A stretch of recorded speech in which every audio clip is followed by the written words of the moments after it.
A birthday, a rejected girl. One father's split-second choice that changes three lives forever. On a packed Saturday morning in Portland, 23-year-old Riley Knox, amputee, alone, and barely holding herself together, walks table to table in the cafe where her family used to celebrate every weekend.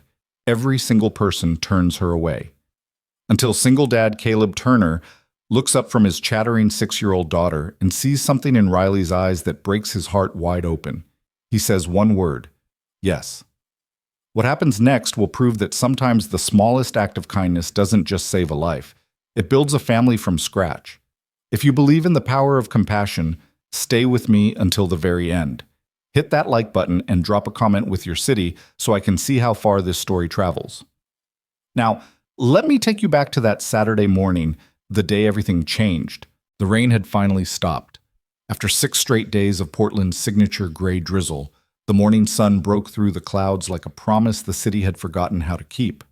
By 10 o'clock, the sidewalks were crowded with people who'd been cooped up too long.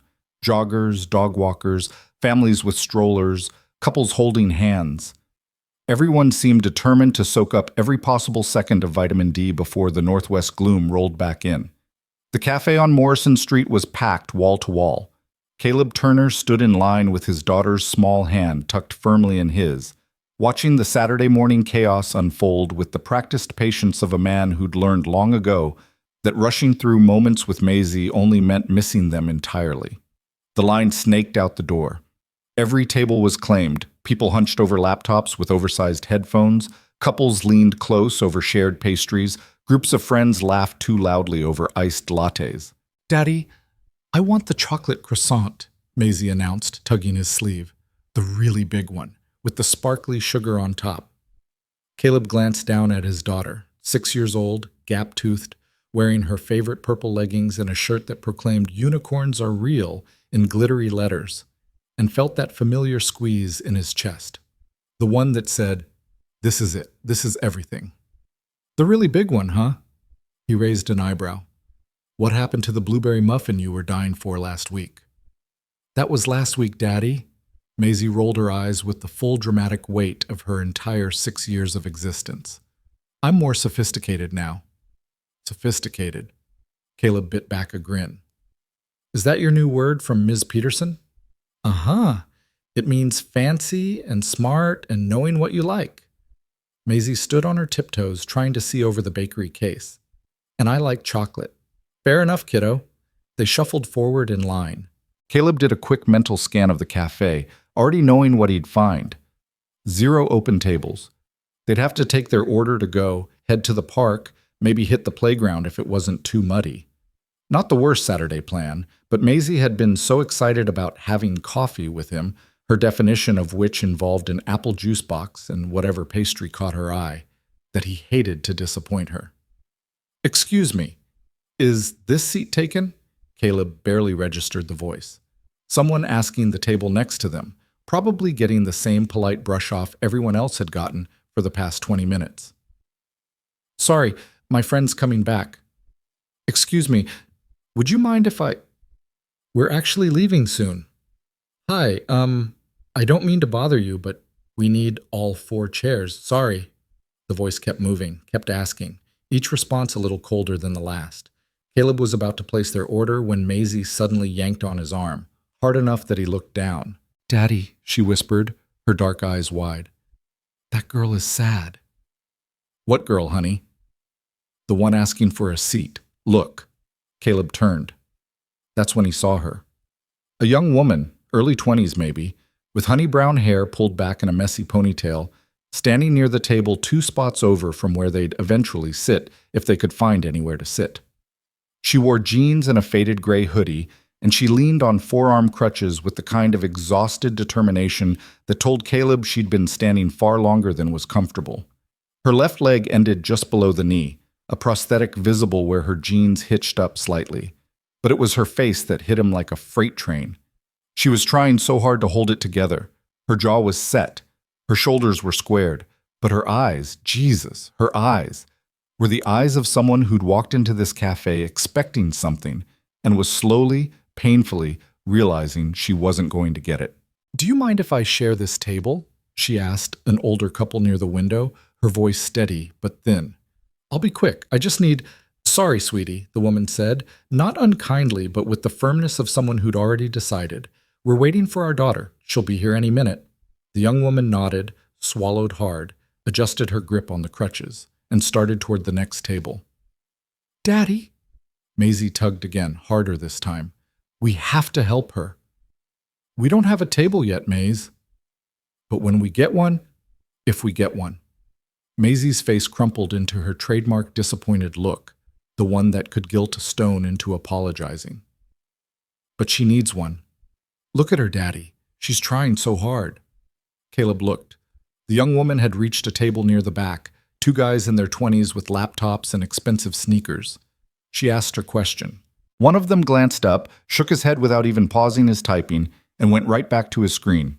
The young woman stood there for a beat longer than she should have. Then she turned away. Caleb made a decision. Come on, he said, taking Maisie's hand and stepping out of line. Where are we going? To do the right thing. He guided Maisie through the maze of tables and chairs, past the couple with the stroller and the group of college kids debating philosophy, until they reached a small two-person table shoved in the corner near the bathroom hallway. It wasn't great. The chair wobbled, and you could hear every flush, but it was open, and it was theirs if they moved fast. Caleb pulled out one of the chairs for Maisie, grabbed a third from a nearby stack that someone had abandoned, and sat down just as the young woman approached another table on the far side of the room. Excuse me, she was saying, her voice quieter now. I'm sorry to bother you.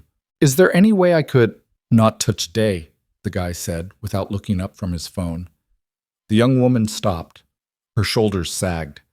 Caleb saw it happen in real time, the exact moment she decided to give up. She turned toward the door. Hey! Maisie's voice rang out, clear and bright and impossibly loud in the crowded cafe. You can sit with us! Every head in a 10-foot radius swiveled. The young woman froze. Caleb felt his face flush. Maisie had gotten her volume control from her mother, which was to say she had none.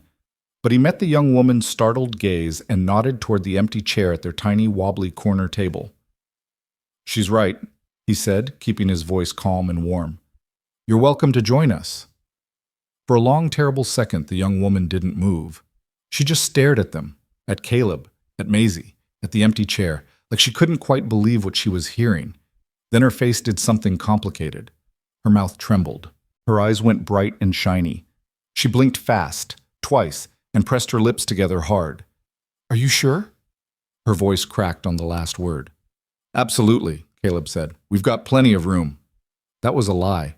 They had almost no room, but Maisie was already scooting her chair over to make space, and Caleb was pulling the empty chair out, and the young woman was moving toward them with an expression that looked like relief and disbelief, and something dangerously close to breaking. She made it to the table, set her crutches carefully against the wall, lowered herself into the chair with the kind of deliberate control that came from months, maybe years, of practice. And then she looked up at them with eyes full of unshed tears and said, very quietly, Thank you. Maisie beamed. You're welcome. I'm Maisie. This is my dad. His name is Caleb, but I call him Daddy. What's your name? Riley. The young woman's voice was steadier now, but barely. My name's Riley. That's a nice name. Are you here for breakfast? We're having chocolate croissants. Daddy says I can have a really big one because I'm sophist fancy. Despite everything, Riley smiled. It was a small smile, fragile and tentative, but it was real. Chocolate croissants sound perfect.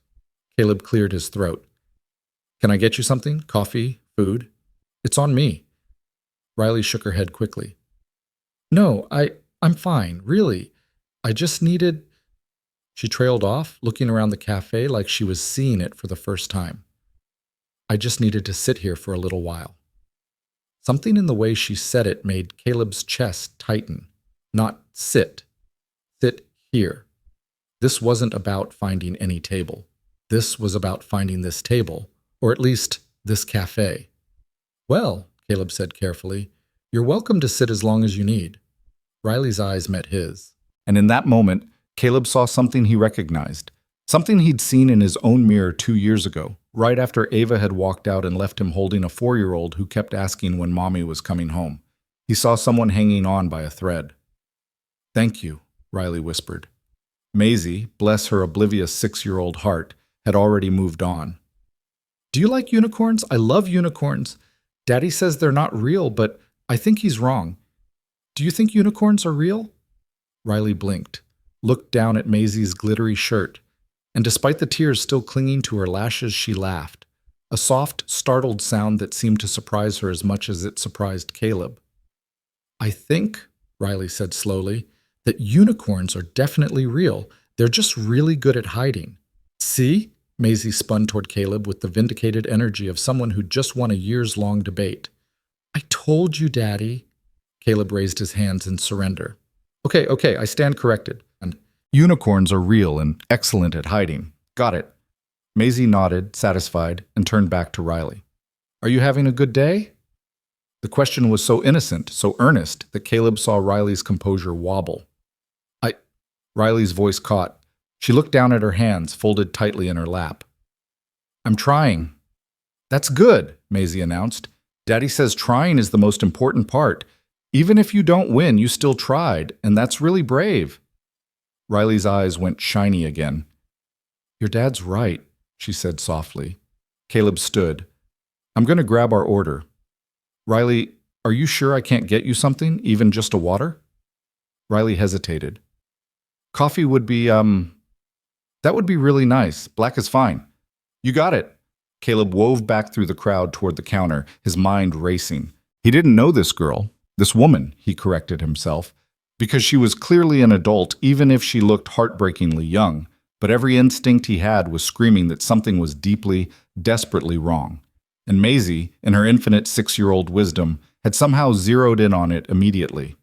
He ordered 2 coffees, Maisie's apple juice, the chocolate croissant, and on impulse, a blueberry muffin and a cinnamon roll. If Riley was hungry, she'd have options. If not, he'd eat the extras. God knew he stress ate enough these days. When he got back to the table, Maisie was in full chatter mode, telling Riley about her school and her teacher and her best friend Emma, who had a dog named Pickles. And Pickles is so cute, but he eats everything. Emma says he ate her mom's shoe once, and her mom was really mad, but Emma thought it was funny because the shoe was ugly anyway. Riley was listening with the kind of focus that told Caleb she was genuinely engaged, not just humoring a chatty kid. "Sounds like Pickles has strong opinions about fashion," Riley said. Maisie giggled. "That's what Emma said." Caleb set the coffees down, slid the pastries into the middle of the table, and sat back down. "Okay, we've got chocolate croissant for the sophisticated lady, blueberry muffin and cinnamon roll for the table to share, and terrible drip coffee for the adults." Riley picked up her cup with both hands, like she needed the warmth. "Thank you. Really, you didn't have to." "It's just coffee," Caleb said gently. "No big deal." But Riley's eyes said it was a big deal. Maisie grabbed the chocolate croissant with both hands, took an enormous bite, and promptly got powdered sugar all over her face. Riley laughed, a real laugh this time, unguarded and surprised. "You've got a little something," Riley gestured vaguely at her own face. Maisie grinned, revealing chocolate-covered teeth. "I know, it's part of the experience." "Can't argue with that logic," Caleb said, handing her a napkin anyway. They ate in comfortable silence for a few minutes.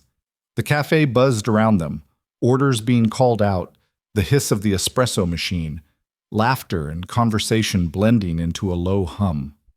Outside, the sun was climbing higher, pouring golden light through the front windows. It should have been a perfect Saturday morning, but Caleb couldn't shake the feeling that Riley was barely holding on. "So," he said carefully, "do you come here often?" It was a terrible line, something you'd say at a bar, not a cafe, but Riley didn't seem to notice. "I used to," she said quietly, "a long time ago." "It's a good spot. Maisie and I come here most Saturdays. Well, when the weather's decent and I can bribe her out of bed before noon." "I don't need bribing," Maisie protested through a mouthful of croissant. "I love Saturdays." Riley smiled. "Saturdays are good." "Are you from Portland?" Caleb asked. Riley nodded. "Born and raised. You?" "Moved here 5 years ago for work. Stayed for..." He glanced at Maisie, who was now attempting to see how much of the croissant she could fit in her mouth at once. Well, for her, what do you do? I'm an architect, residential mostly, design custom homes for people with more money than sense. He said it lightly, but Riley caught the edge of something underneath. You don't like it? Caleb shrugged. I like the work. The clients can be, challenging, but it pays the bills and lets me set my own hours, which matters when you've got a 6-year-old who thinks bedtime is a negotiation. It is a negotiation, Maisie interjected, and I'm very good at it. Riley laughed again. I bet you are. What about you? Caleb asked. What do you do? The question hung in the air a beat too long. Riley looked down at her coffee. I'm between things right now. Figuring stuff out. There was a story there, a big one, but Caleb knew better than to push. That's fair, he said. Figuring stuff out is underrated. Riley glanced up at him, surprised. I mean it, Caleb said. Everyone's always in such a hurry to have everything figured out. Sometimes it's okay to just exist for a while. Daddy's really good at existing, Maisie offered helpfully. Sometimes he just stares at the ceiling for like a million hours. That's called thinking, Maze. It looks like existing. Riley's smile was soft. She's got you there. She usually does. They fell into silence again. Maisie finished her croissant, declared herself full forever, and immediately asked if she could have the cinnamon roll. Caleb slid it over with the resigned acceptance of a man who'd learned long ago that full forever meant approximately 7 minutes in 6-year-old time. Riley sipped her coffee slowly, her gaze drifting around the cafe, and Caleb watched her watch the room. She wasn't looking at people. She was looking at the space, the tables, the counter, the big chalkboard menu on the wall, the mismatched chairs, the string lights hanging from the ceiling, like she was cataloging every detail, like she was trying to commit it all to memory, or like she was visiting a grave. Riley, Caleb said quietly. She blinked and turned back to him. Are you okay? It was a simple question, probably too simple, but Riley's face crumpled just slightly, just enough. She stopped, swallowed, tried again. Can I tell you something? Of course. Riley set her coffee down, folded her hands in her lap, took a slow, shaky breath. Today's my birthday. Maisie's head shot up. It's your birthday? Why didn't you say so? Riley's laugh was wet. I guess I forgot. You can't forget your birthday. Maisie looked horrified. That's the best day. It used to be, Riley said softly. Caleb felt his chest tighten. Used to be. Maisie, still blissfully unaware of the weight in the air, bounced in her seat. We have to sing. Daddy, we have to sing happy birthday. Maze, maybe Riley doesn't. No, we have to. It's the rule. Riley's eyes were bright again. You really don't have to. But Maisie was already standing on her chair, cupping her hands around her mouth like a megaphone, and belting out at top volume, Happy birthday to you! Every head in the cafe turned. Caleb felt his face go red. Maisie, happy birthday to you! A few people smiled. One guy near the counter started clapping along. Happy birthday, dear Riley! And then, because this was Portland and people were generally good-hearted weirdos, half the cafe joined in. Happy birthday to you! The song swelled off-key and chaotic and absolutely perfect. People clapped. Someone whooped. The barista leaned over the counter with a grin. Riley sat frozen, tears streaming down her face. When the song ended, the cafe erupted into applause. Maisie took a bow, and Riley covered her face with both hands and sobbed. Caleb's heart dropped. Riley. I'm sorry, she choked out. I'm so sorry. I didn't think. Hey, it's okay. Caleb reached across the table, his hand hovering near hers. You don't have to apologize. I do. I'm ruining your morning. You're not ruining anything. Maisie climbed down from her chair, walked around the table, and without hesitation wrapped her small arms around Riley's shoulders. Don't be sad, she whispered. Birthdays are supposed to be happy. Riley let out a sound that was half laugh, half sob. I know, sweetie, I know. Then why are you crying? Riley pulled back just enough to look at Maisie. Because sometimes happy things make you cry too. Maisie considered this with the gravity of a philosopher. That's weird. Yeah, Riley agreed, wiping her face. It really is. Caleb stood. I'll be right back. He went to the counter, caught the barista's eye, and said quietly, Do you have any cake? The barista, a college-aged kid with blue hair and a nose ring, grinned. For the birthday girl? Yeah. Say no more. 2 minutes later, Caleb returned to the table with a small slice of lemon cake, a single candle stuck in the top, and a lighter borrowed from the guy at the next table who apparently carried one despite not smoking because you never know when you'll need fire. Riley stared at the cake. You didn't have to do this, she whispered. I know, Caleb said, but Maisie's right. Birthdays need cake. It's the rule. He lit the candle. The tiny flame flickered in the draft from the door. Make a wish, Maisie urged. Riley looked at the candle, at Maisie, at Caleb, and then she closed her eyes. Caleb didn't know what she wished for, but he saw her lips move just slightly, like she was saying something to someone who wasn't there. Then she opened her eyes and blew out the candle. The cafe erupted again. More applause, more whooping, someone yelling, Yeah, Riley, even though they'd never met her. Riley laughed through her tears. Maisie declared it the best birthday ever, despite it not being her birthday. And Caleb realized, with sudden clarity, that he'd just witnessed something important, something fragile and sacred and desperately needed. They ate the cake. Maisie dominated the conversation, telling Riley about her upcoming dance recital and her favorite cartoon and her theory that cats were actually tiny lions in disguise. Riley listened and laughed and asked questions, and slowly, so slowly, the tension in her shoulders began to ease. But Caleb knew it wasn't gone. Whatever had brought Riley to this cafe on her birthday, alone and breaking, was still there, and he was starting to suspect it was something much bigger than loneliness. An hour passed, then another.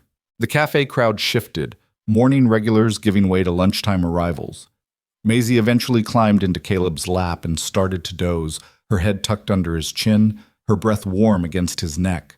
Riley watched them with an expression Caleb couldn't quite read. You're a good dad, she said quietly. I try. No. Riley shook her head. You are. I can tell. How? Because she feels safe. Riley's voice was soft. She feels safe enough to fall asleep in a crowded cafe. That doesn't happen by accident. Caleb didn't know what to say to that. Riley looked down at her empty coffee cup. Can I tell you why I'm here? Only if you want to. She was quiet for a long moment. Then she started talking.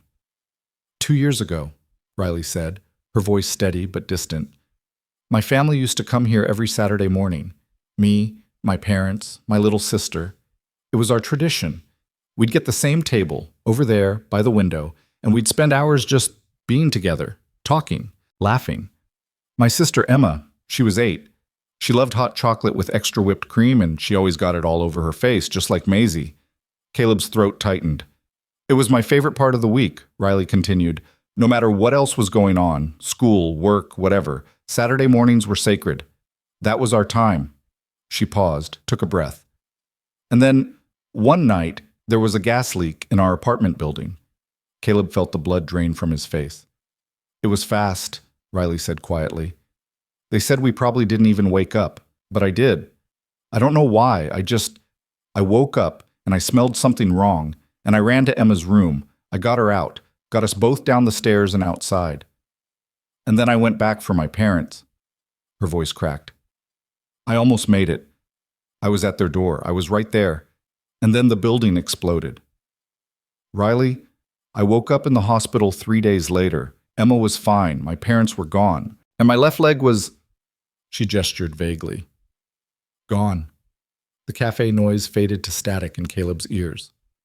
Emma went to live with my aunt in Seattle, Riley said. I stayed here, did physical therapy, learned to walk again, got the prosthetic, tried to figure out how to keep existing when everyone I loved most was gone. She looked up at Caleb. Her eyes were dry now, empty. And every year on my birthday I come back here, to this cafe, because it's the last place that felt like home, The last place where my family was whole and happy and alive. Caleb couldn't speak. But today, Riley whispered, I almost didn't come. Because every year it gets harder. Every year I sit here alone and I remember what it felt like to not be alone. And it hurts. And I don't know how many more times I can do this. Riley, and then you, her voice broke. You said yes. You gave me a seat. Your daughter sang to me. You bought me cake. You made me feel like maybe, just for a minute, I wasn't completely invisible. Tears slipped down her cheeks. Thank you, she said. Thank you for seeing me. Maisie stirred in Caleb's arms, mumbling something unintelligible before settling back into sleep.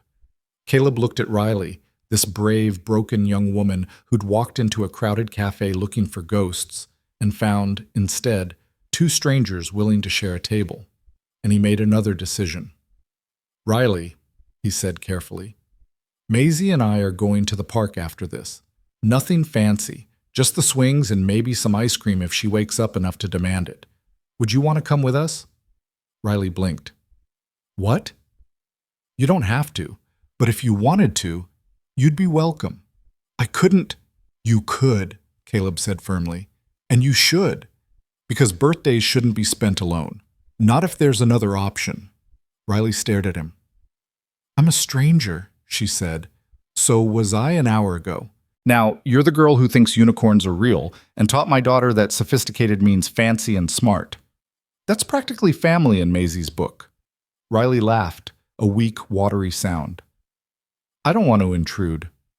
You're not intruding. I'm inviting. Why? It was a fair question. Caleb looked down at Maisie, still sleeping peacefully in his arms, and thought about the last 2 years. Thought about the nights he'd sat in the dark after she'd gone to bed, wondering if he was doing any of this right. Thought about the loneliness that came with single parenting, the constant fear that he was somehow failing her just by not being enough all by himself. And he thought about what Riley had said. She feels safe. Because, Caleb said quietly, 2 years ago, my wife left. Walked out one morning and didn't come back.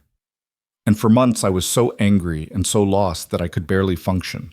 But then one day, a teacher at Maisie's preschool saw me struggling in the parking lot, literally struggling, trying to get Maisie in the car while she had a meltdown. And this woman stopped and helped. Didn't know me. Didn't owe me anything. Just helped. He looked up at Riley. And afterward, she told me something I've never forgotten. She said, You're not alone unless you choose to be. Let people help you. So that's what I'm doing. I'm letting you help us not spend our Saturday alone. And maybe we can help you not spend your birthday alone. Fair trade. Riley's face did that complicated thing again. Okay, she whispered.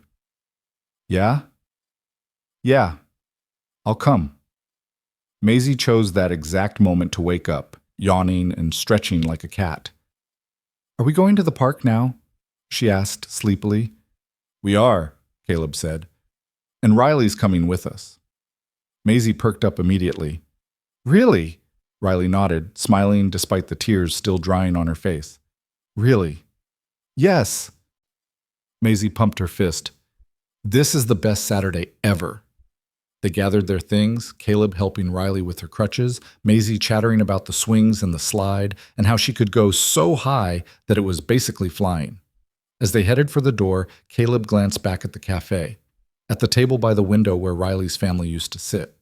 And he thought about how grief works, how it carves out spaces inside you that never quite fill again, but how sometimes, if you're lucky, other things can grow in those spaces. Not replacements. Never replacements. But something new. Something worth holding on to.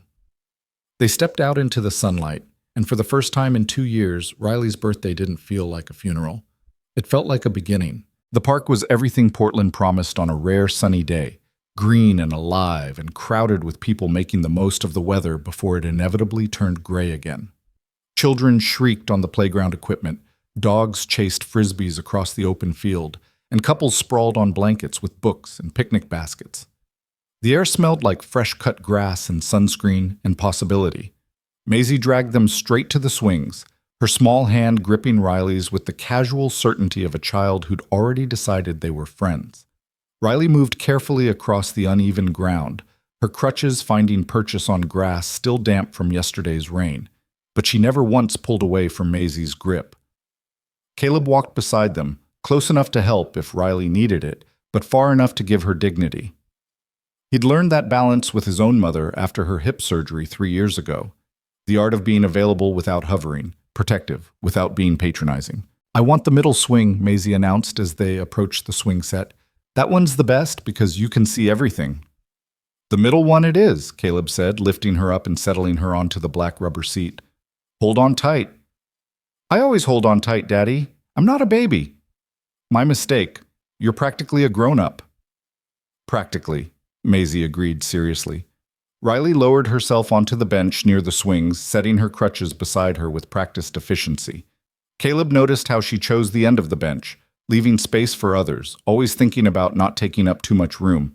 It made something in his chest ache. He pushed Maisie gently, her legs pumping to gain momentum. "Higher," she called out. I wanna touch the sky." "The sky's pretty far, kiddo." "Then I'll touch the clouds." "More realistic. I appreciate that." Riley laughed softly, watching them with an expression that was equal parts wistful and warm. The sun caught her face, highlighting the freckles across her nose, the way her eyes crinkled when she smiled. She looked younger in the light, less like someone carrying the weight of the world and more like the 23-year-old she actually was. "She's wonderful," Riley said. Caleb glanced over his shoulder. "She's something, that's for sure." "No, I mean it. She's—" Riley paused, searching for words. "She's so open, so trusting, like the world hasn't taught her to be afraid yet." "That's intentional," Caleb said quietly. "After Ava left, I had to make a choice. I could raise Maisie to be cautious and guarded, or I could raise her to believe that most people are fundamentally good, that kindness is worth the risk." "And you chose kindness." "I chose kindness." He gave Maisie another push. "Some days I worry I'm setting her up to get hurt, that she'll trust the wrong person or get taken advantage of, but she'll also get moments like today," Riley interrupted, "where she sees someone who needs help and doesn't hesitate, where she makes someone's worst day a little less unbearable just by being herself." Caleb turned to look at Riley properly. "She gets that from you," Riley said. "The way you saw me struggling and you didn't look away. Most people looked away." "Most people are scared," Caleb said. "Not of you. Of the discomfort, of not knowing what to say or how to help. So they pretend they don't see the problem and tell themselves it's not their responsibility." "But you didn't." "No," Caleb agreed. "I didn't." "Why not?" It was the second time she'd asked him why, and Caleb found himself appreciating the question. Most people didn't ask why. They just accepted kindness or declined it and moved on. But Riley wanted to understand the motivation behind it, like she was trying to figure out if it was genuine or if there was some hidden cost she'd have to pay later. "Because 2 years ago," Caleb said, "I was the one struggling, and people kept walking past, and it was the loneliest thing I'd ever experienced, being surrounded by people who wouldn't see me." Riley's expression shifted. "Your wife." "Ex-wife, technically. The divorce finalized 8 months ago, but she was gone long before that." "What happened?" Caleb caught Maisie as she jumped off the swing mid-arc, shrieking with delight. "Careful, daredevil. You're going to break something." "I'm invincible," Maisie declared, already running toward the slide. Caleb sat down on the bench beside Riley, leaving a respectful foot of space between them. "Ava and I met in college. Got married too young, had Maisie too fast. I thought we were happy. Turns out I was the only one who thought that." "She just left?" "She just left." Caleb watched Maisie climb the ladder, her purple leggings bright against the primary colored plastic. Came home one day and her stuff was gone. There was a note on the kitchen counter. Said she couldn't do it anymore. Couldn't be a wife, couldn't be a mother, couldn't keep pretending she was someone she wasn't. Riley was quiet for a moment. "Did she say who she was?"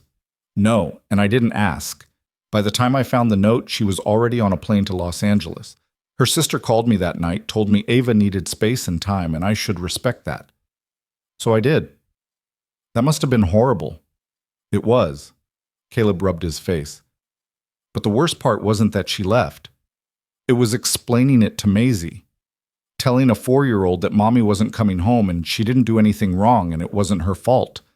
Watching her cry and not being able to fix it. How did she handle it? Better than I did, honestly. Kids are resilient. She asked about Ava for a few months, then gradually stopped. Now she barely remembers what it was like when Ava lived with us. He paused. I don't know if that's good or bad. It's survival, Riley said softly. We forget what hurts too much to remember. Something in her tone made Caleb glance over. Riley was watching Maisie go down the slide, but her eyes were distant, seeing something else entirely. You did that, Caleb said. After the fire. I tried to. Riley's voice was barely audible. But some things you can't forget. Some things burn themselves into you. Like what? Riley was quiet for so long Caleb thought she wouldn't answer. Then she said, like the sound Emma made when I pulled her out of bed. She was so confused, didn't understand why I was crying, why I was dragging her down the stairs. She kept saying, I want mommy, and I kept saying, we'll come back for mommy, and I was lying. Her voice cracked. I was lying because I knew, I could feel it, even then, that we weren't coming back. That by the time I got Emma outside and turned around, it would already be too late. Riley, I made a choice, Riley continued, her words tumbling out now like she couldn't stop them. I chose Emma. I got her out first because she was 8 and I was 21, and if someone had to make it, it should be her. And I thought I'd have time. I thought I could save them all. You did save someone, Caleb said firmly. You saved Emma. But I lost my parents. I lost my leg. I lost... Riley's hands twisted together in her lap. I lost everything that made me who I was, the girl who played soccer and wanted to be a physical therapist and had this whole future mapped out. That girl died in that fire. No, Caleb said. She didn't die. She changed. That's different. Is it? Yes. He turned to face her fully. Riley, you survived something unsurvivable. You pulled your sister from a burning building. You endured surgeries and physical therapy and learning to walk all over again. And then, after all of that, you still showed up at that cafe today. You still tried. That's not dying. That's the opposite of dying. Riley's eyes were bright with tears. It doesn't feel like the opposite. I know, but feeling it and being it aren't the same thing. A child's laughter rang out across the playground. Maisie had made a friend, a little boy about her age with curly hair and a dinosaur t-shirt. They were taking turns on the monkey bars, cheering each other on with the effortless camaraderie of children who'd met 3 minutes ago and would be best friends until one of them went home. Does Maisie see her mom at all? Riley asked. Not yet. Ava sends cards on birthdays and Christmas, calls every few months, but she hasn't visited, says she's not ready. Do you hate her? Caleb considered this. No, I'm angry. I'm hurt. I resent the hell out of what she did to Maisie. But hate? No. Ava's got her own stuff to work through. I just wish she'd done it before she became a mother. Do you think she'll come back? Honestly, I don't know. Part of me hopes she does for Maisie's sake. Part of me hopes she doesn't, because the longer she's gone, the less Maisie will be hurt when she realizes her mom chose not to be here. That's a horrible position to be in. Yeah, Caleb agreed. It really is. They sat in silence for a while, watching Maisie and her new friend attempt increasingly elaborate tricks on the monkey bars. The sun was warm on Caleb's face. Somewhere nearby, someone was playing music, something folksy and gentle that floated across the grass. Can I ask you something? Riley said. Of course. Why architecture? The question surprised him. Why do you want to know? Because you said you design homes for people with more money than sense. And there was this tone in your voice, like it wasn't really what you wanted to be doing. Caleb huffed a laugh. You're perceptive. I pay attention. I used to love it, Caleb admitted. In college, I was obsessed. Every project was this opportunity to create something beautiful and functional and meaningful. I wanted to design affordable housing, community centers, spaces that would actually improve people's lives. What happened? Reality happened. Affordable housing doesn't pay the bills. Community centers aren't sexy enough for portfolio pieces. So I took a job at a firm that specialized in luxury residential, told myself it was temporary, and 10 years later, here I am, designing McMansions for tech bros who want 15 bathrooms and a wine cellar they'll never use. Do you ever think about going back to the community work? All the time. Caleb leaned back against the bench. But I've got Maisie now. I've got a mortgage and preschool tuition and medical insurance to worry about. The dream doesn't pay for soccer camp. That's not fair. No, Caleb agreed. It's not, but it's life. Riley was quiet for a moment. Then she said, I was going to be a physical therapist. But you said that in the cafe. I was 2 years into my program when the fire happened, had my whole career planned out. I wanted to work with athletes, help people recover from sports injuries, get them back to doing what they loved. She laughed without humor. Ironic, right? I was studying to help people learn to walk again, and then I had to learn to walk again myself. Did you go back? To school? No, I tried. Went to one class about 6 months after I got my prosthetic. Sat in the back, thought I could just blend in. But then the professor started talking about gait analysis and prosthetic fitting, and I had a full panic attack in the middle of the lecture. Jesus. Yeah, so I dropped out. Figured maybe I wasn't meant to do that anymore. That maybe the universe was telling me to find a different path. And did you? Find a different path? Riley shook her head. I found a lot of jobs I hated and quit after a few weeks. Found a lot of therapists who wanted to talk about my trauma. Found a lot of ways to avoid dealing with the fact that I had no idea who I was supposed to be anymore. That sounds exhausting. It is. Riley looked at him. But so is pretending you're happy designing houses you don't believe in. Caleb felt that hit him square in the chest. Touché. I'm not judging. I see it, that's all. The way you talk about your work, the way I talk about my lack of work, we're both stuck. Yeah, Caleb said quietly. I guess we are. Daddy! Maisie came running over, her new friend trailing behind her. This is Oliver. Can he come for ice cream with us? Caleb looked at Oliver, who was covered in wood chips and grinning widely. Does Oliver's parents know where he is? I'm right here, a woman called from a nearby bench, waving. He's fine. We're about to head home anyway. Oh, Maisie's face fell. But we were going to be best friends. You can still be best friends, Oliver's mom said, gathering their things. You just have to be best friends who live in different houses. That's basically the definition of best friends, Caleb offered. Maisie perked up. Can we trade phone numbers? You don't have a phone, kiddo. You have a phone. You can trade with Oliver's mom. Caleb met the other mother's eyes. She shrugged with the universal expression of parents who'd been through this dance before. Sure, Caleb said. We can trade numbers. 5 minutes later, they had Oliver's mom's contact information. Maisie and Oliver had exchanged elaborate handshakes that apparently meant they were officially best friends forever. And Caleb was wondering how his Saturday had gone from quiet coffee to managing his daughter's social calendar. Ice cream time? Maisie asked, hopefully. Ice cream time, Caleb confirmed. Riley stood, reaching for her crutches. Caleb noticed how she moved, efficient and practiced, but with a slight hesitation that suggested she was tired. They'd been out for over 2 hours. Her leg was probably hurting, even if she wouldn't say it. There's a good place 2 blocks from here, Caleb said. But if you're tired, we can get it to go and find somewhere to sit closer. Riley shot him a grateful look. To go sounds good. They walked slowly through the park, Maisie skipping ahead and then circling back like an excited puppy. The ice cream shop was exactly where Caleb remembered, a little corner place with a hand-painted sign and a line out the door. This might take a while, Tin, Caleb said, eyeing the crowd. That's okay, Riley said. I'm in no hurry. They got in line.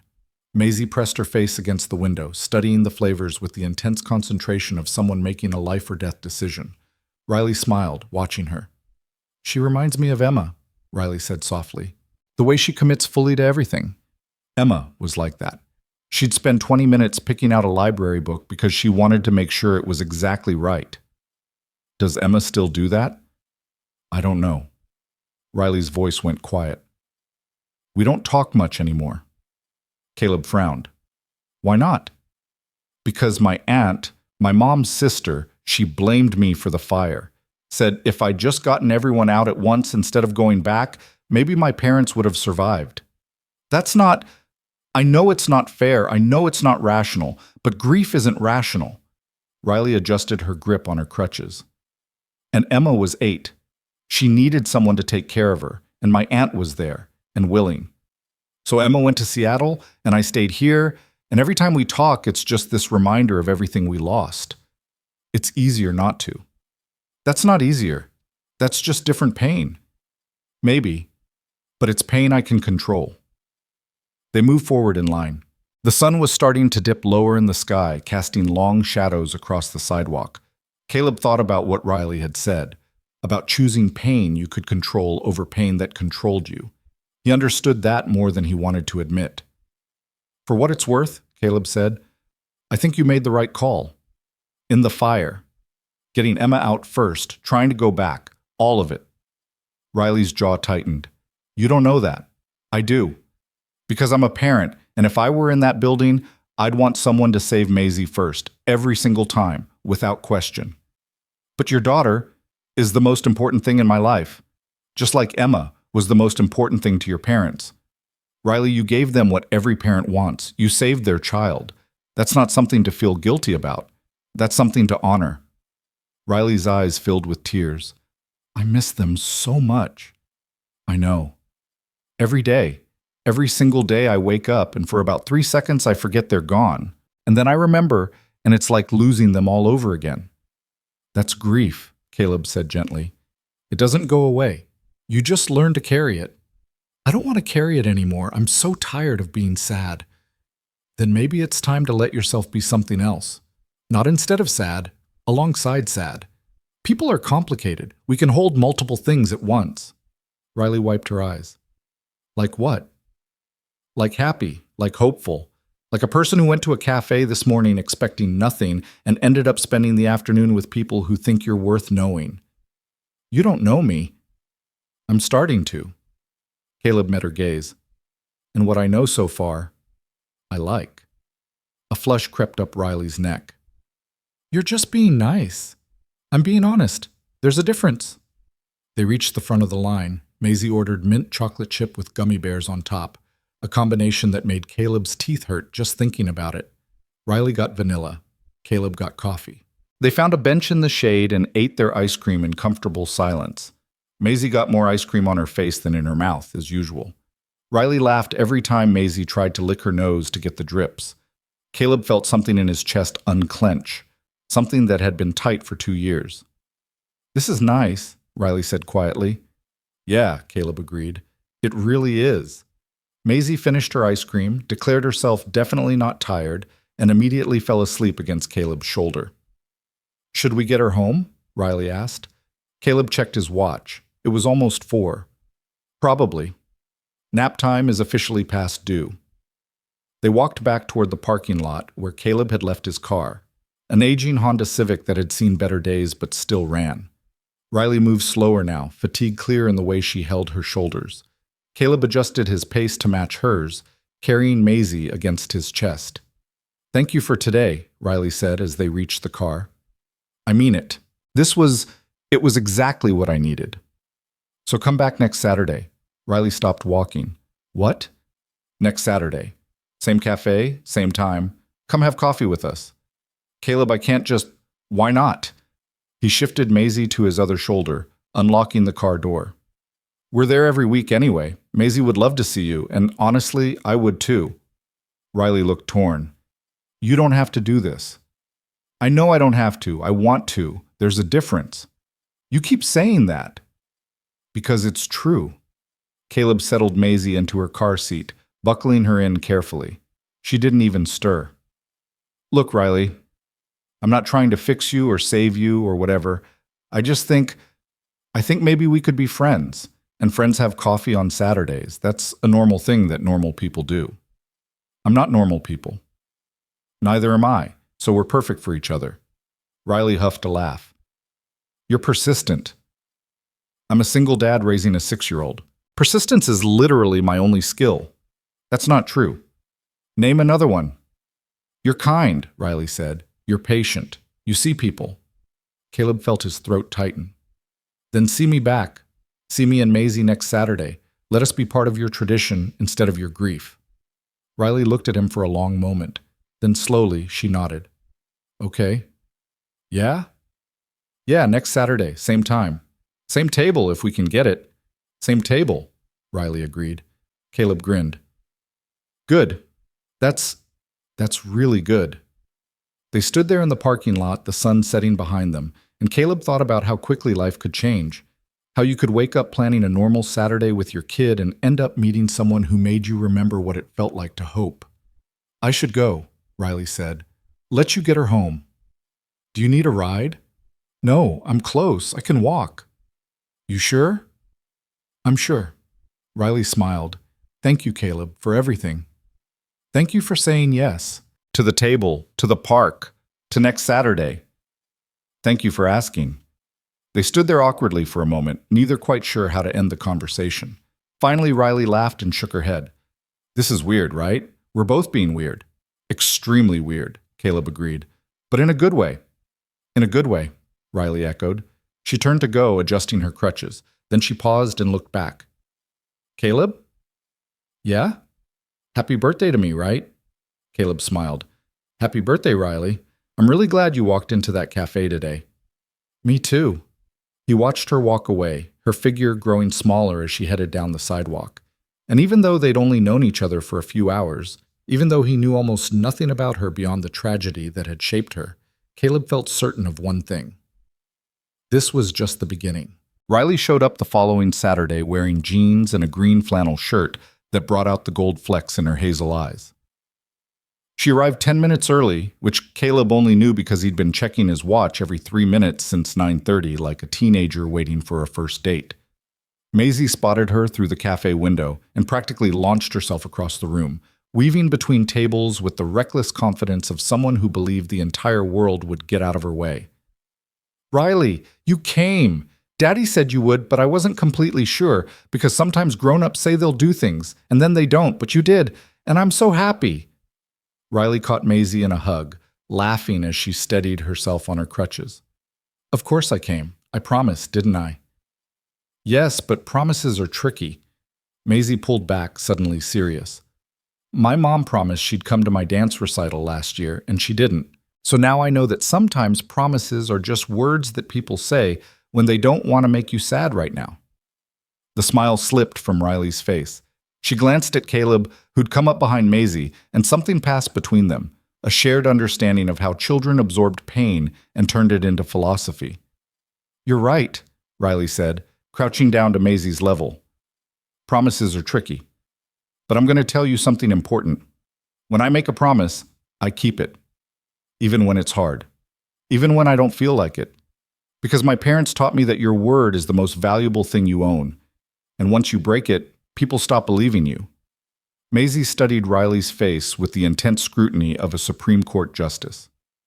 Okay, I believe you. Good. Now what are we having for breakfast? Chocolate croissants. It's our tradition now. They claimed the same corner table, their table. Caleb was already starting to think of it, and fell into an easy rhythm. Maisie dominated the conversation, telling Riley about her week in exhaustive detail. Her best friend Emma had gotten a new puppy. Her teacher had let her be line leader on Wednesday. She'd learned to spell encyclopedia and was extremely proud of this accomplishment.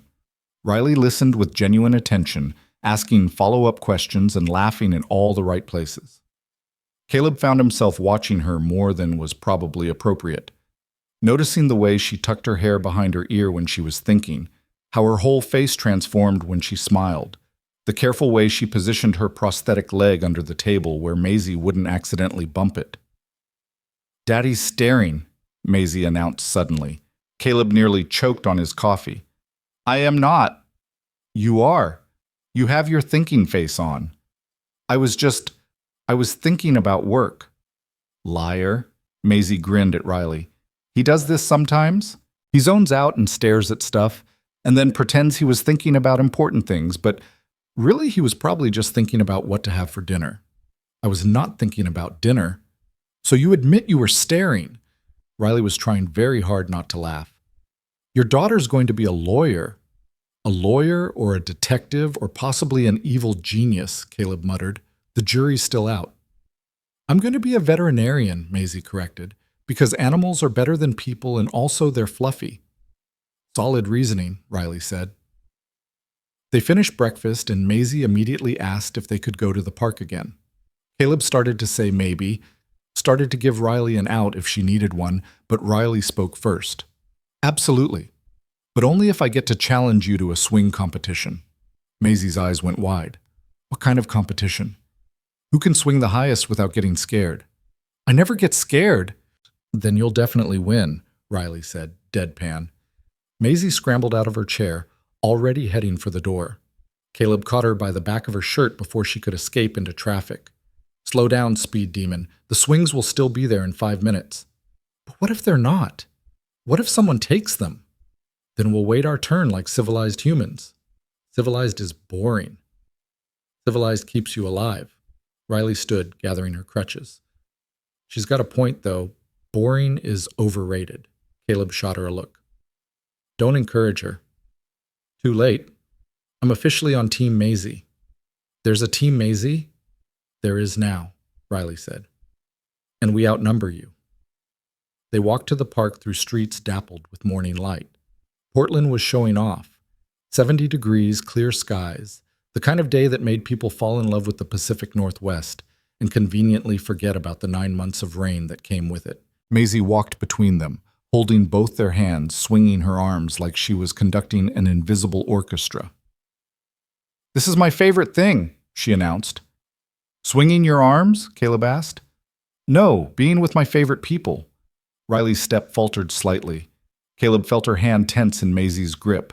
He caught her eye over Maisie's head and saw something vulnerable flash across her face before she carefully smoothed it away. We're your favorite people? Riley asked, her voice deliberately light. Well, you're tied with Emma and Grandma and Mr. Whiskers. Who's Mr. Whiskers? My stuffed cat. He's very wise. I'm honored to be in such distinguished company. At the park, Maisie dragged them directly to the swings and climbed on with the determination of someone about to make history. Riley settled onto the swing beside her, hooking her crutches over the metal frame. Ready? Riley asked. Born ready.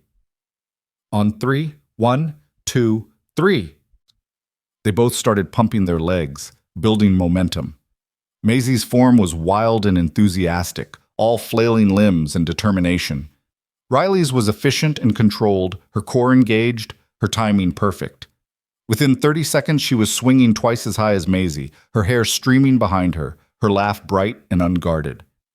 Caleb stood watching them, his hands in his pockets, and felt something shift in his chest, something that felt dangerous and wonderful and utterly terrifying. He'd dated exactly twice since Ava left. Once with a woman from his gym who'd been nice enough but talked exclusively about CrossFit.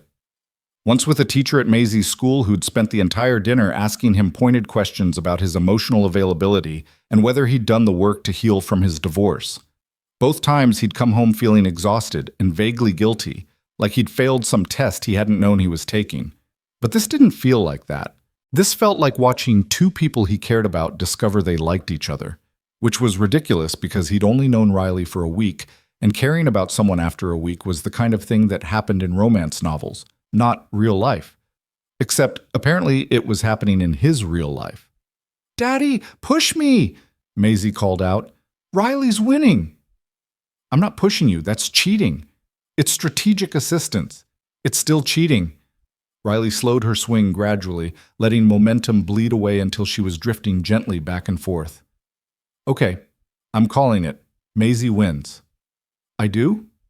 Maisie stopped pumping immediately. But you went way higher. True, but you had better form and showed superior fearlessness. That counts for more. Maisie beamed. Really? Really? Plus I'm getting dizzy and I need it to be your victory so I can stop with dignity. Okay, I won. Daddy, did you see? I won the swing competition. I saw. You were magnificent. Maisie jumped off mid-swing, landed in a crouch, and took off running toward the slide. Caleb moved to stand behind Riley's swing, slowing it gently with his hands on the chains. You didn't have to let her win, he said quietly. I didn't let her win. She genuinely had better form. You're a terrible liar. Fine. I let her win, but only because she deserved to. She's going to tell everyone at school that she beat a grown-up in a swing competition. Her ego is going to be insufferable. Good. Kids should have insufferable egos. The world will knock it out of them soon enough. Riley twisted slightly to look up at him. Besides, when's the last time she got to win something? Really win. Not just get a participation trophy? Caleb thought about this. Dance recital last spring. She got a ribbon for best costume. Something athletic. She's 6. So, 6-year-olds can be athletic. I was playing soccer at 6. The past tense hung between them. Riley seemed to realize what she'd said and looked away quickly, but not before Caleb saw the flash of pain in her eyes. You could still play, he said carefully. They make prosthetics for athletes now. I've seen videos of people running marathons, playing basketball. I know. Riley's voice was flat. My physical therapist showed me all the inspirational videos. Look at this amputee doing CrossFit. Look at this veteran climbing mountains. Look at all these people who didn't let losing a limb stop them from living their best life. Riley, and they're amazing. They really are. But I'm not them. I'm just trying to get through the day without falling apart. I don't have energy left over for being inspirational. Caleb moved around to sit on the swing beside her. Nobody's asking you to be inspirational. Everybody's asking me to be inspirational. That's all anyone wants from disabled people. They want us to make them feel better about their own problems. They want to look at us and think, well, at least I'm not that bad off. Or, wow, if they can do it, I have no excuse. Nobody just wants us to be regular people having a regular bad day. I do. Riley looked at him. What? I want you to be a regular person having a regular bad day, or a regular good day, or a regular medium day. I don't need you to be inspirational. I just need you to be honest. I don't know how to do that anymore. Be honest. I spent so long telling everyone I was fine, telling my aunt I didn't blame her for blaming me, telling Emma's therapist that yes, I understood she needed space, telling my physical therapist that I was coping well. I don't even know what the truth is anymore. Want to practice? Practice what? Being honest. Right here. Right now. No judgment. Just truth. Riley was quiet for a long moment. When she spoke, her voice was barely above a whisper. I'm angry all the time. At my parents for dying. At myself for not saving them. At Emma for leaving. At my aunt for making her leave. At everyone who looks at me and sees my leg before they see my face. At the universe for taking everything I loved and leaving me with this half-life where I'm just going through the motions pretending any of it matters. Caleb felt his throat tighten. Okay, that's honest. Your turn. What? You said no judgment, so you have to be honest too. Caleb took a breath. I'm terrified I'm screwing up Maisie. Every single day I worry that I'm not enough, that she needs a mother and I can't be that for her no matter how hard I try. I'm scared she's going to grow up and realize I failed her, that I chose wrong, that I should have fought harder to make Ava stay or been better so she wouldn't have wanted to leave in the first place. Caleb, I'm not done. The words came faster now, like a dam breaking. I'm lonely. I'm so goddamn lonely I sometimes talk to myself just to hear another adult voice. I haven't had a meaningful conversation with another grown-up in months before meeting you. I go to work and smile and act like I have my life together, and then I come home and watch kids' movies with Maisie and fall asleep on the couch before 9 because I'm too exhausted to do anything else. Riley was staring at him. And the worst part? Caleb's voice cracked. The worst part is I'm not even unhappy. I love my life with Maisie. I love being her dad. But I'm starting to forget what it feels like to be anything else.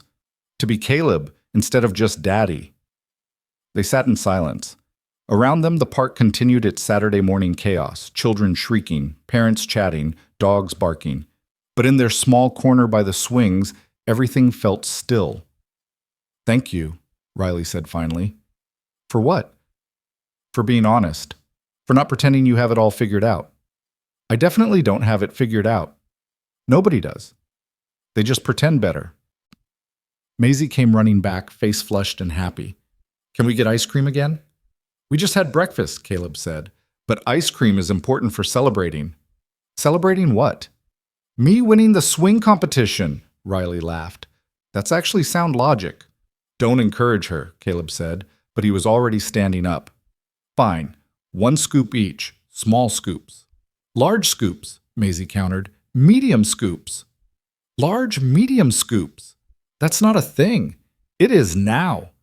They compromised on regular-sized scoops, which apparently meant large and 6-year-old measurement systems.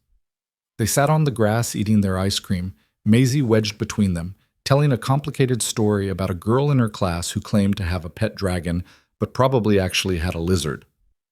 Although, Maisie said thoughtfully, maybe it really is a dragon, and it just looks like a lizard because it's not fully grown yet. Dragons probably start small. Otherwise, how would they fit in eggs? Excellent point, Riley said seriously.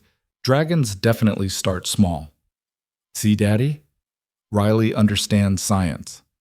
I don't think that's science, Caleb said. It's dragon science, which is the most important kind. After ice cream, they walked, slowly, accounting for Riley's pace, through the neighborhood. Caleb pointed out his favorite coffee shop, the bookstore where he bought Maisie's bedtime stories, the park where they went when the main one was too crowded. Riley listened and asked questions, and somewhere along the way stopped looking like she was waiting for permission to leave. She looked like she belonged.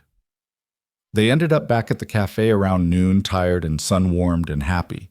Maisie had finally crashed, asleep against Caleb's shoulder in the exact same position as last week. This is becoming a pattern, Riley observed. She burns hot and fast, always has. Caleb adjusted his grip carefully. I should probably get her home for a proper nap. Yeah, I should probably go too. Neither of them moved. Same time next week? Caleb asked. Actually, Riley hesitated. Would you want to do something during the week? Maybe coffee on Wednesday without the tiny chaperone? Caleb's heart did something complicated. Like a date? Riley's face went red.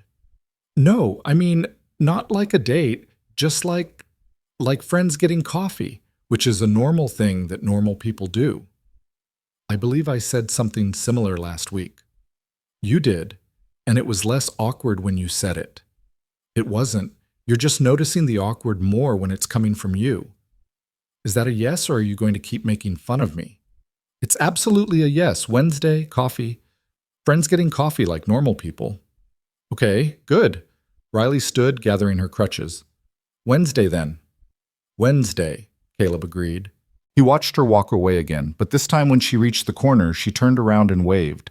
It was a small gesture, casual and easy, but it felt monumental, like something had shifted between them, like they'd crossed some invisible line from polite acquaintances to actual friends, or maybe something more than friends. Caleb pushed that thought away as soon as it surfaced.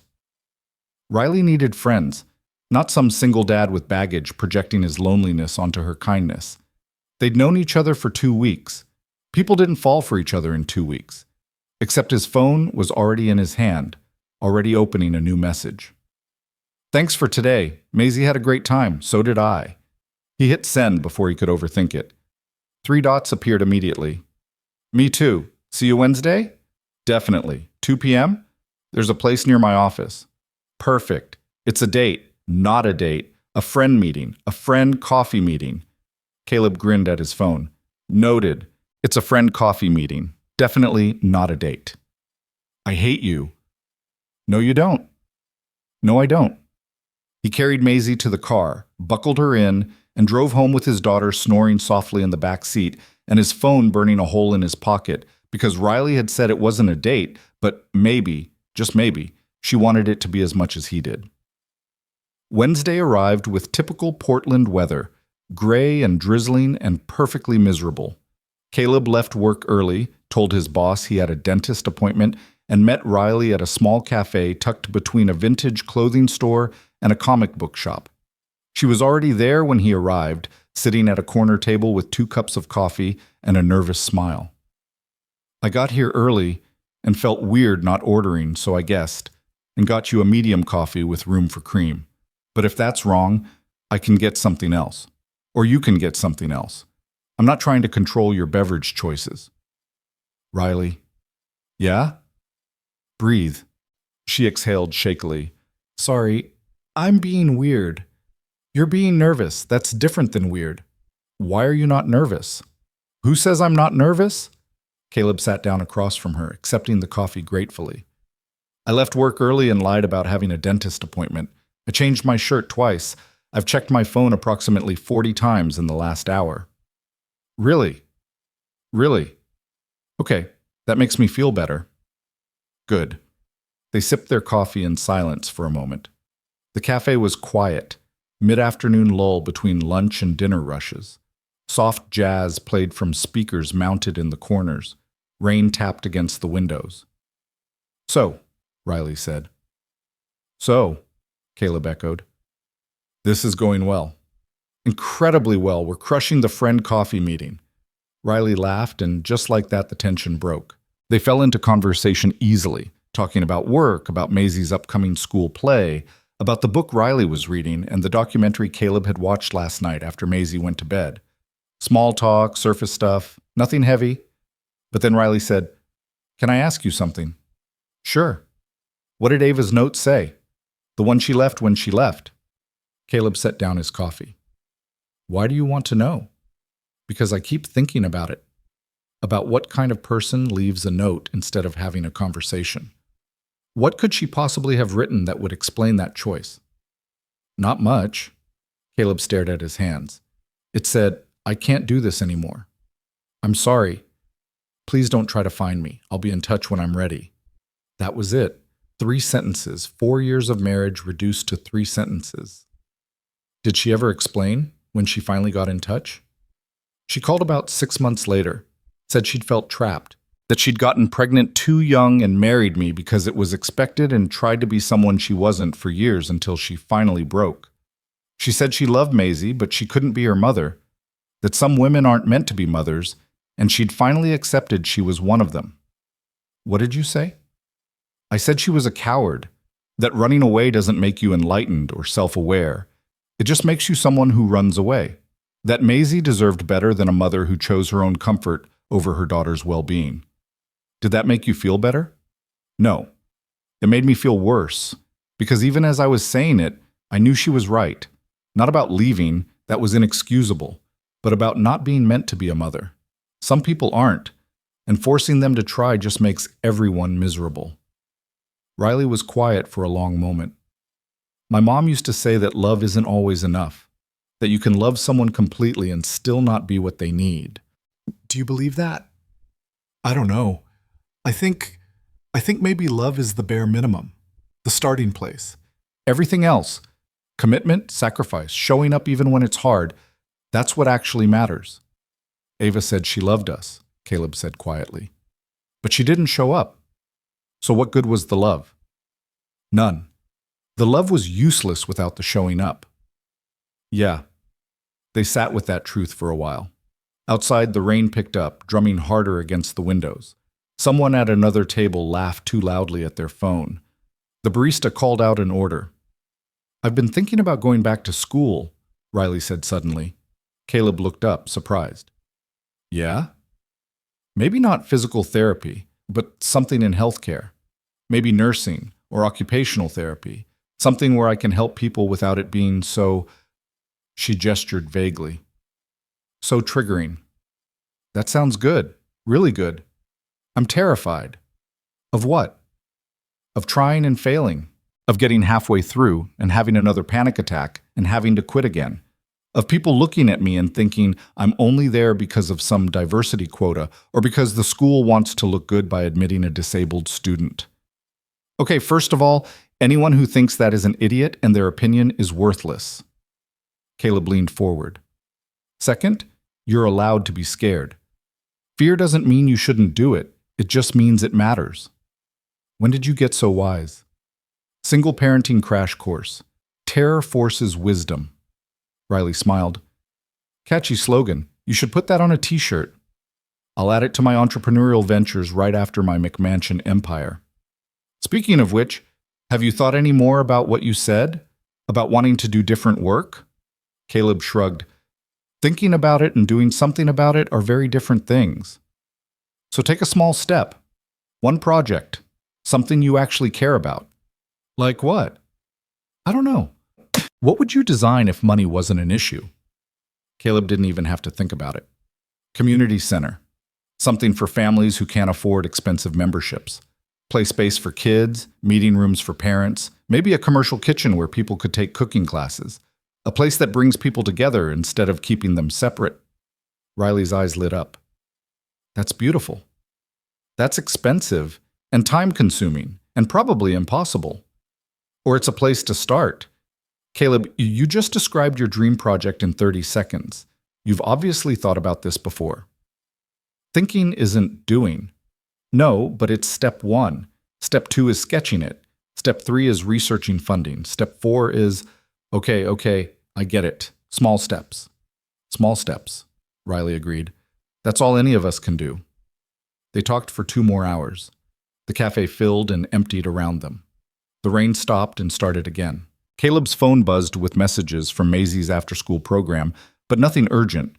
Riley told him about the apartment she lived in, a studio in a building that had been renovated after another building's residents needed emergency housing, irony not lost on her.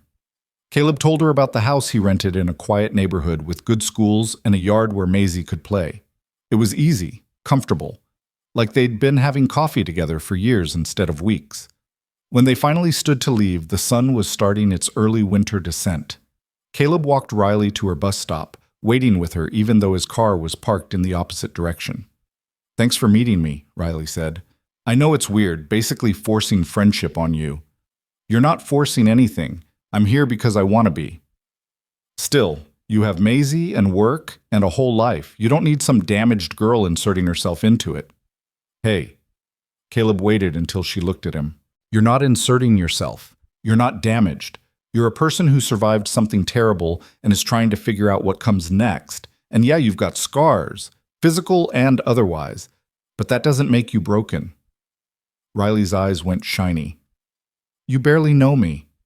I know enough. I know you came back to a cafe full of ghosts on your birthday because you weren't ready to let go yet. I know you let Maisie win a swing competition because you understood what she needed. I know you're funny and smart and brave even when you don't feel brave. Caleb, I know you're my friend and Maisie's friend, and that makes you family by default because Maisie doesn't do anything halfway. Neither do you, apparently. Nope. We're all or nothing people. Comes with the territory. The bus pulled up, its brakes hissing. Riley adjusted her crutches, preparing to board. Same time next week? Caleb asked. Saturday coffee? And Wednesday friend meetings? Those two.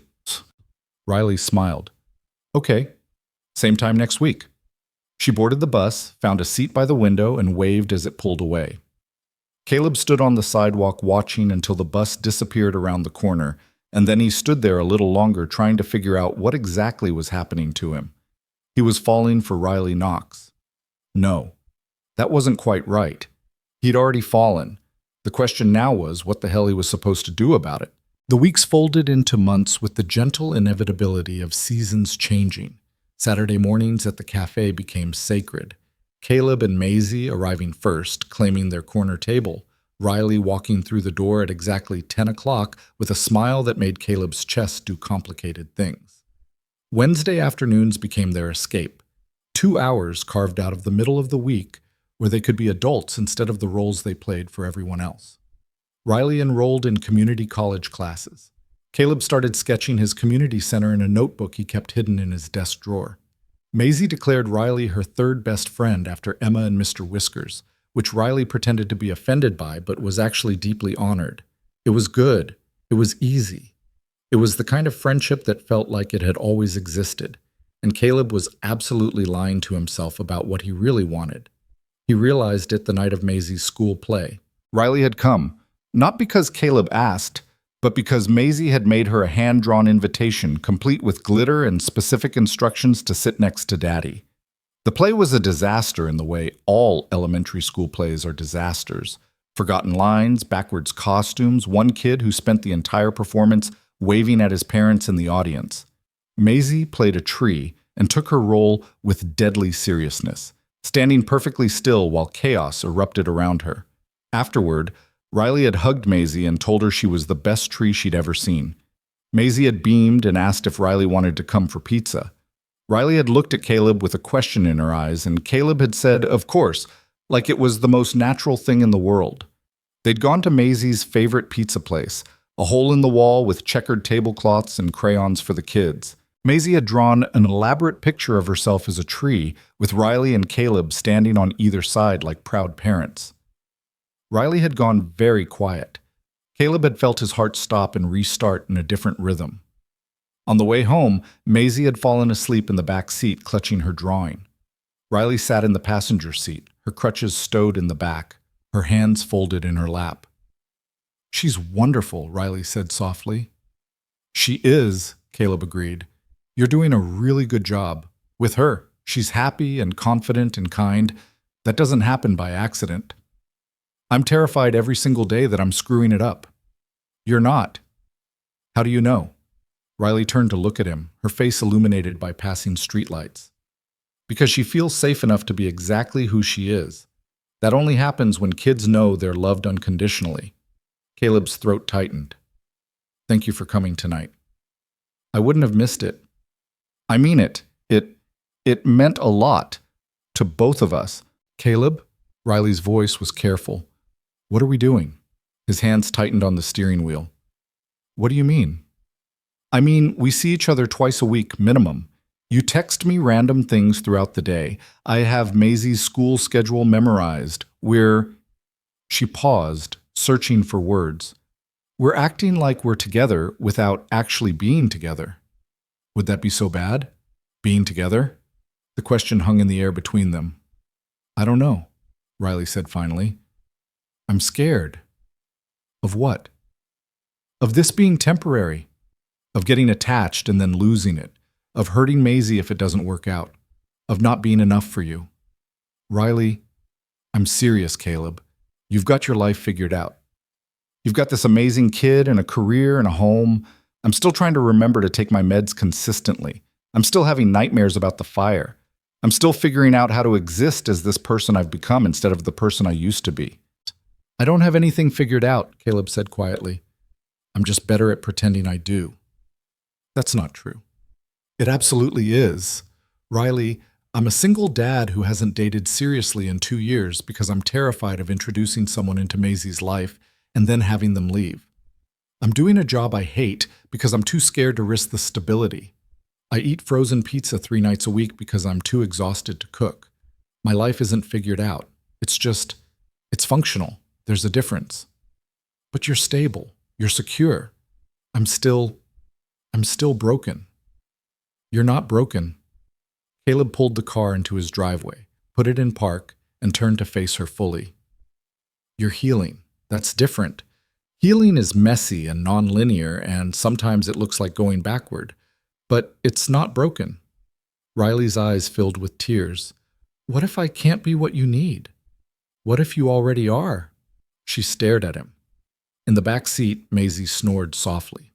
"I'm falling for you," Caleb said, the words tumbling out before he could stop them. "I've been falling for you since that first Saturday. Maybe before that. Maybe the second you walked up to our table and asked if you could sit down. And I know it's fast, and I know it's complicated, and I know you're scared, but I'm scared too. And I'd rather be scared together than safe and alone." "Caleb, you don't have to say anything. I just needed you to know because I'm tired of pretending this is just friendship when every time I see you I want—" He stopped, took a breath. "I want everything. I want Saturday mornings and Wednesday afternoons and every day in between. I want to hear about your classes and your bad days and your good days. I want Maisie to keep drawing pictures of the 3 of us. I want to stop lying to myself about what this is." Riley was crying now, tears streaming down her face. "I want that too." "Yeah? Yeah, I've wanted it for weeks. I didn't think I was allowed to want it. Didn't think I deserved it after everything." "You deserve it. You deserve all of it." "What if I'm not ready?" "Then we'll go slow as you need." "What if I mess it up?" "Then we'll figure it out together." Riley laughed through her tears. "You make it sound so simple." "It is simple. Not easy, but simple. I care about you. You care about me. We want to see where this goes. Everything else is just details." "Just details," Riley echoed. Caleb reached across the console, offering his hand. Riley took it, her fingers threading through his. I'm still terrified, she whispered. Me too. Okay, then let's be terrified together. They sat in the driveway for another 10 minutes, holding hands, not talking, just existing in the space they'd created. When Maisie finally stirred and asked sleepily if they were home, Caleb carried her inside while Riley followed, and it felt like the most natural thing in the world. The next Saturday, Riley showed up to the cafe with a nervous smile and a question. Can we tell Maisie? Caleb looked up from his coffee. Tell her what? That we're trying this. Being together. I don't want to lie to her.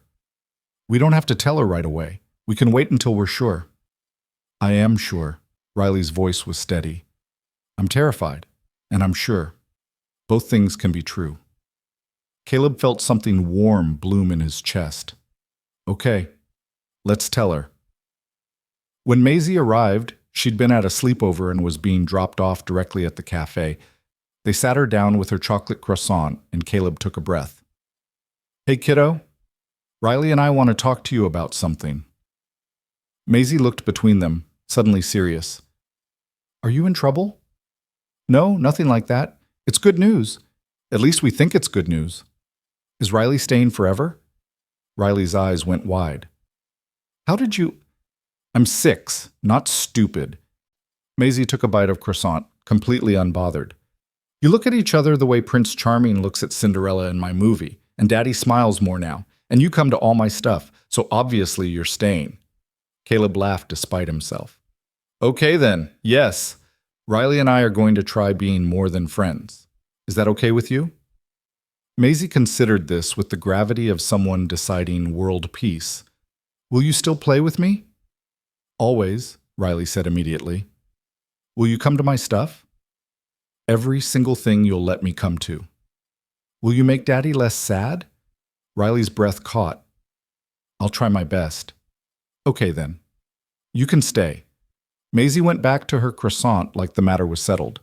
Can I tell Emma? She's going to be so excited. You can tell Emma, Caleb said. Yes! Maisie pumped her fist. This is the best Saturday ever. Well, second best. The first best was when you came the first time, but this is definitely second. I'm honored, Riley said, her voice thick with emotion. You should be. I don't give out rankings lightly. They spent the rest of the morning exactly like they always did. Café, park, ice cream. But something had shifted. Caleb held Riley's hand as they walked. Riley kissed his cheek when Maisie wasn't looking. Maisie watched them with the satisfied expression of someone who'd been proved right and was being very gracious about it. It felt like coming home. The weeks that followed were a study in cautious joy. Riley met Caleb's mother over video call and charmed her completely within 5 minutes. Caleb helped Riley move to a better apartment, one with actual bedroom and windows that didn't stick. They went on actual dates when Caleb could find a babysitter, sitting across from each other in dim restaurants and talking about everything and nothing. They kissed goodnight on Riley's doorstep like teenagers, nervous and eager and gentle. Riley had nightmares sometimes, woke up gasping, convinced she smelled smoke. Caleb talked her through them over the phone at 2 a.m, his voice steady and calm until her breathing evened out. Caleb had bad days where Maisie's questions about her mom cut deeper than usual. Riley showed up with takeout and zero judgment, letting him be sad without trying to fix it. They were building something real. And then Ava called. It was a Tuesday evening. Maisie was at Emma's house for a playdate.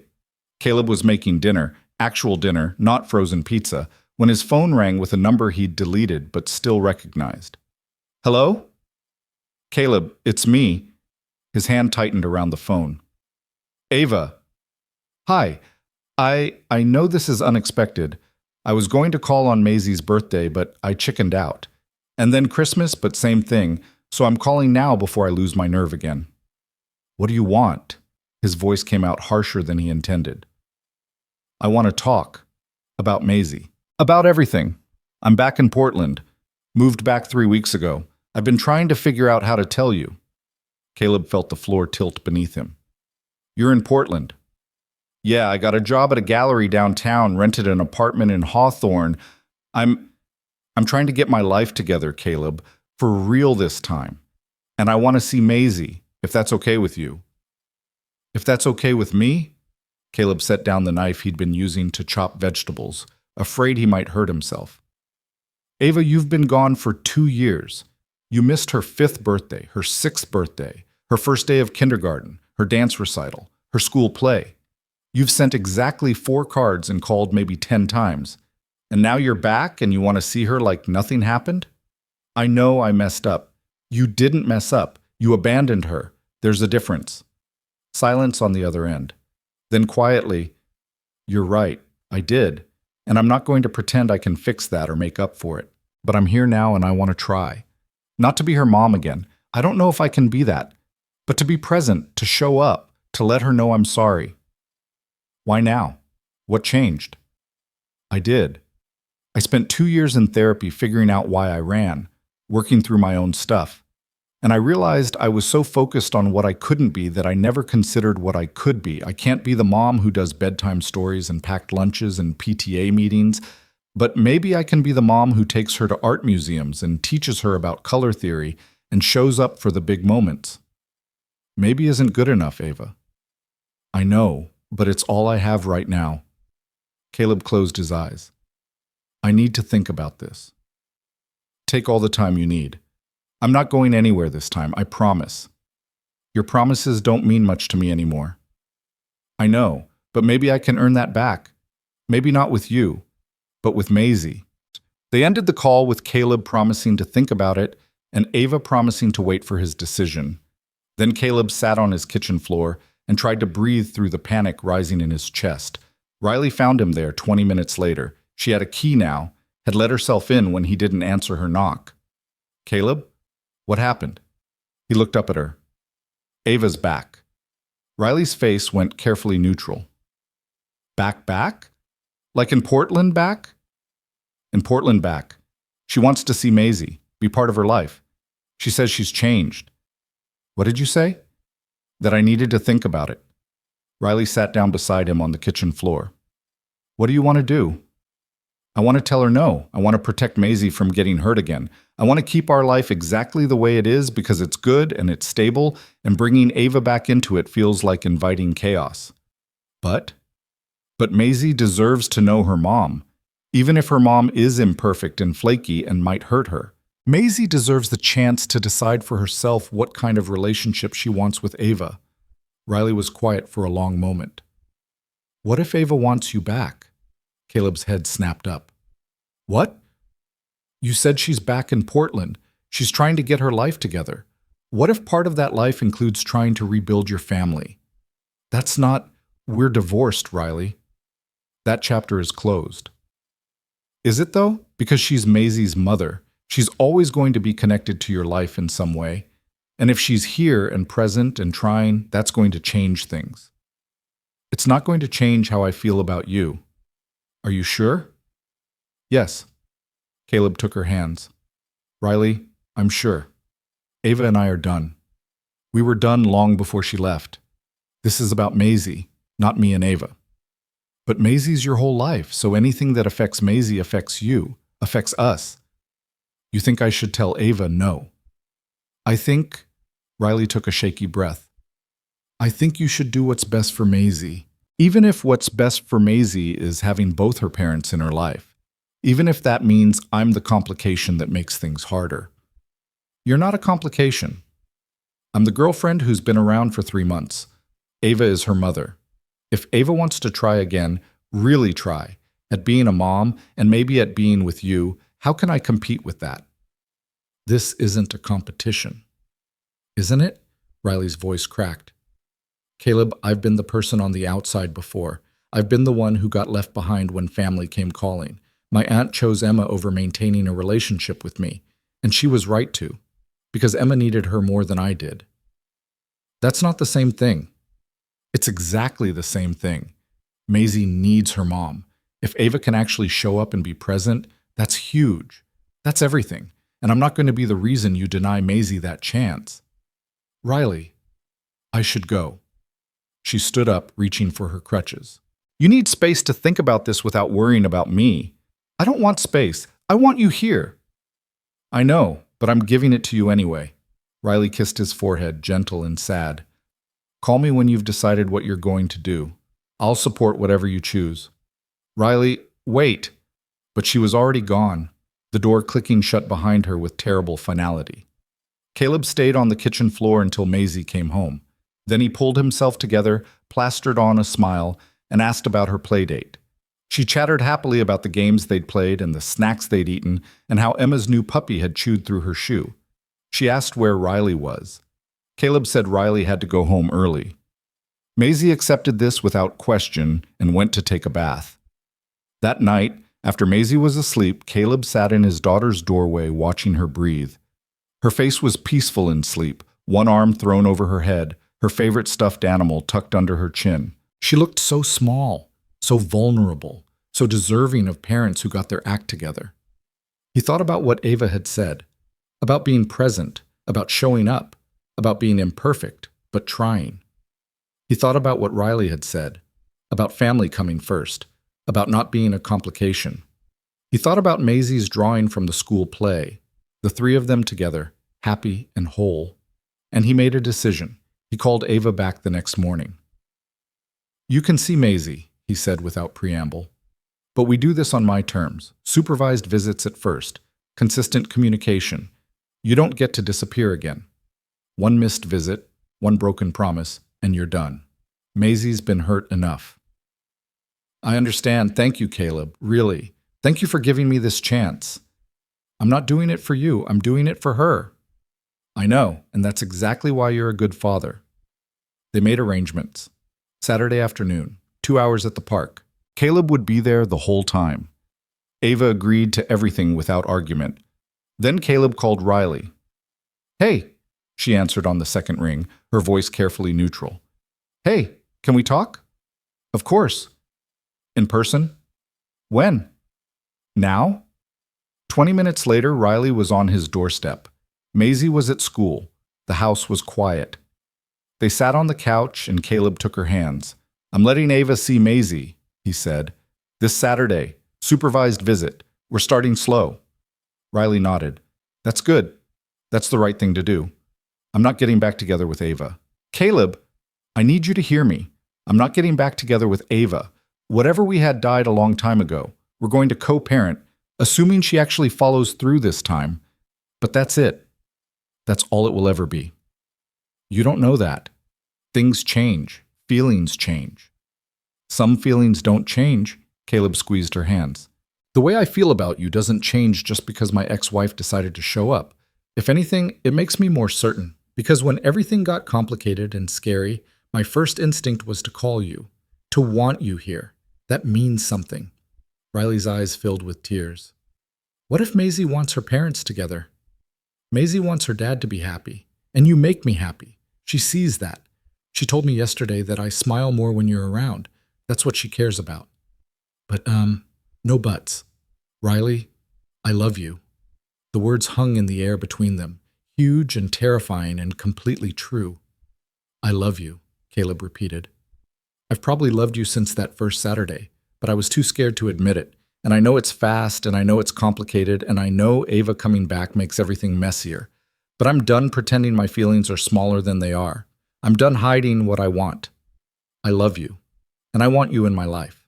In Maisie's life. Not as a complication or a temporary thing, as family. Riley was crying now, tears streaming down her face. I love you too. Yeah? Yeah. I've loved you since you bought me cake on my birthday, since you invited me to the park, since you made me feel like I was worth showing up for. Caleb pulled her into his arms, holding her tight, while she cried into his shoulder. You are worth showing up for every single day. Promise? I promise. And unlike Ava's promises, mine actually means something. Riley laughed wetly against his chest. That was borderline cocky. But true. But true. They sat like that for a long time, wrapped in each other, letting the fear drain away. Outside, the world continued its chaos. Inside, they built something steady. I'm still scared, Riley whispered. Me too. What if Ava breaks Maisie's heart? Then we'll be there to help her through it. Together. Together, Riley echoed. Together, Caleb confirmed. Saturday arrived with perfect weather, 70 degrees, clear skies, the kind of day that made everything feel possible. Caleb told Maisie that morning over breakfast, keeping his voice light and casual. Hey kiddo, I've got something to tell you. Maisie looked up from her cereal. Is it bad? No, it's not bad. It's big. Your mom is back in Portland and she wants to see you. If you want to see her. Maisie went very still. Mommy's here? Yeah.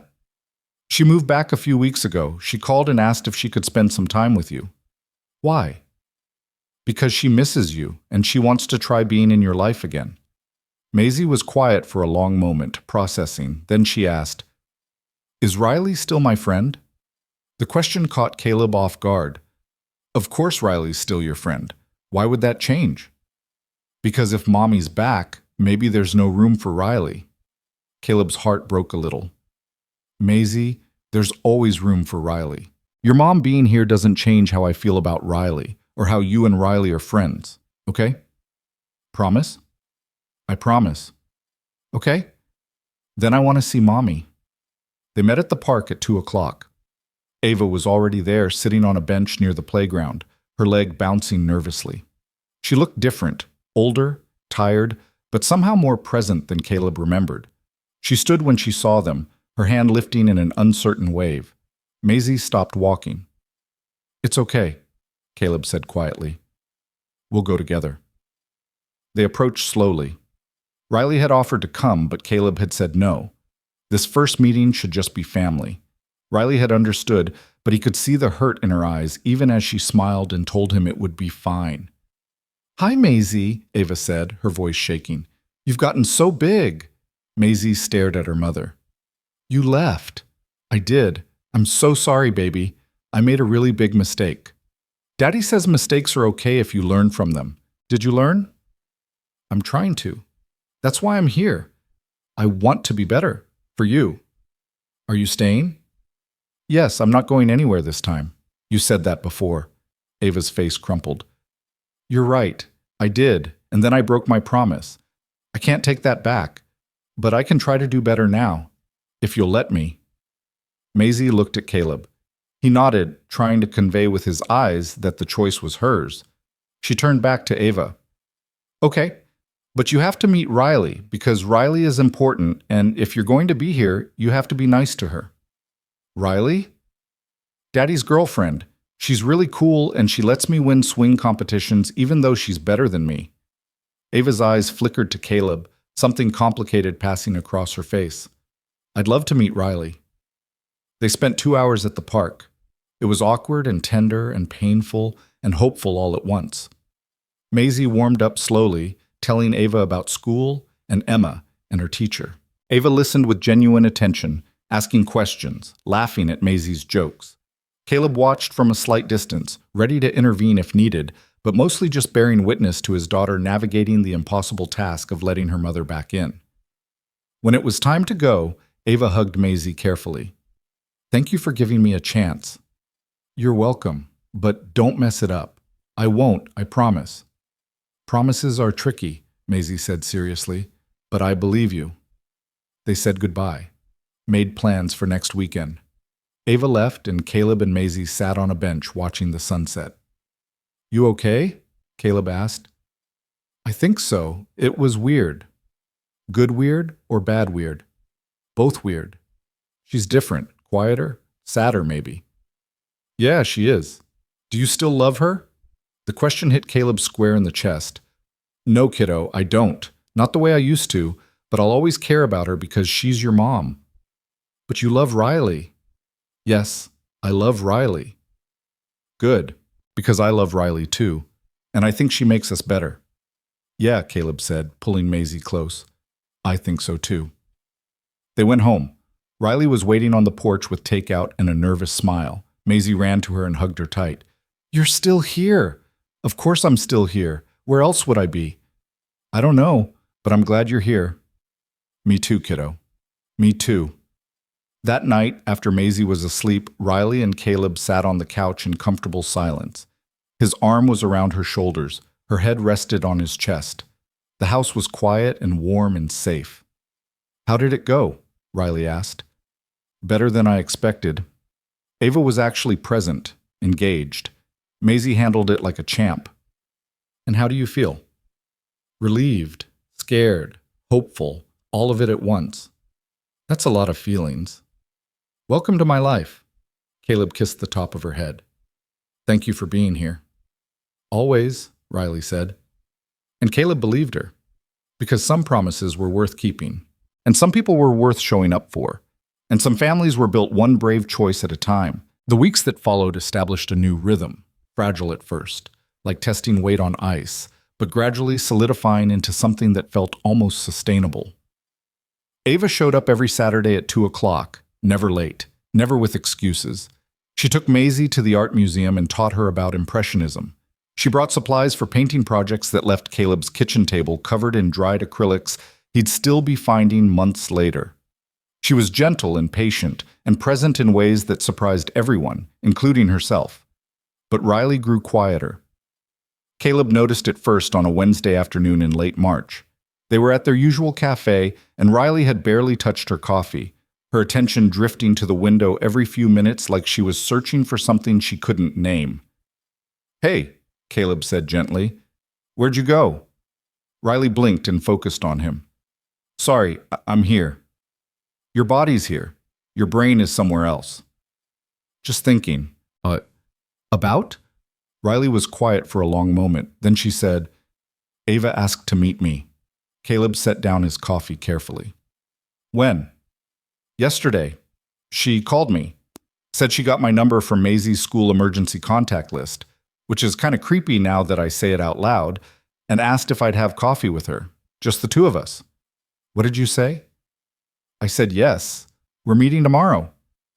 And you're nervous. Terrified. Riley's laugh was shaky.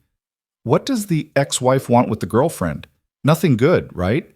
She's either going to tell me to back off or tell me she wants you back or tell me I'm not good enough for Maisie or… Riley, breathe. She took a breath. Sorry, I'm spiraling. You're allowed to spiral. But I don't think Ava wants any of those things. How do you know? Because she told me she wanted to meet you. Asked if I thought you'd be open to it. And when I said I didn't know, she said she understood if you weren't comfortable, but she hoped you'd give her a chance. That doesn't sound like someone planning an ambush. Then what does she want? Caleb reached across the table, taking Riley's hand. Probably to do what we're all trying to do. Figure out how to make this work. How to build something good for Maisie out of this incredibly messy situation. What if she asks if we're serious, you and me? Then you tell her the truth. Which is? That I'm in love with you, that you're in love with me, that we're building a life together. Riley's eyes went shiny. Just like that? Just like that? What if she says Maisie needs her parents together? What if she's been working up to asking for another chance and meeting me is just part of her strategy? Then I'll tell her the same thing I've told you. That chapter is closed. We're co-parenting now. That's all. You make it sound so simple. It is simple, not easy. Not, but simple. Riley squeezed his hand.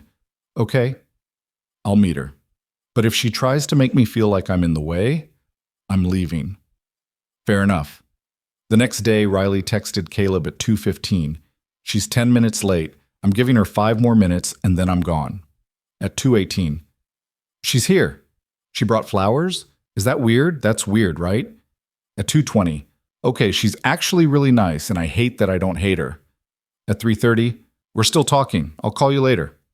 Caleb spent the rest of the afternoon distracted, fielding questions from Maisie about why he kept checking his phone and trying to focus on the custom home design that was due Monday.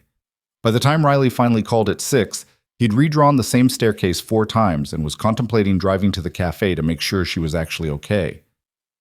So, Riley said when he answered, that was unexpected. Good unexpected or bad unexpected? Good, I think. I'm still processing.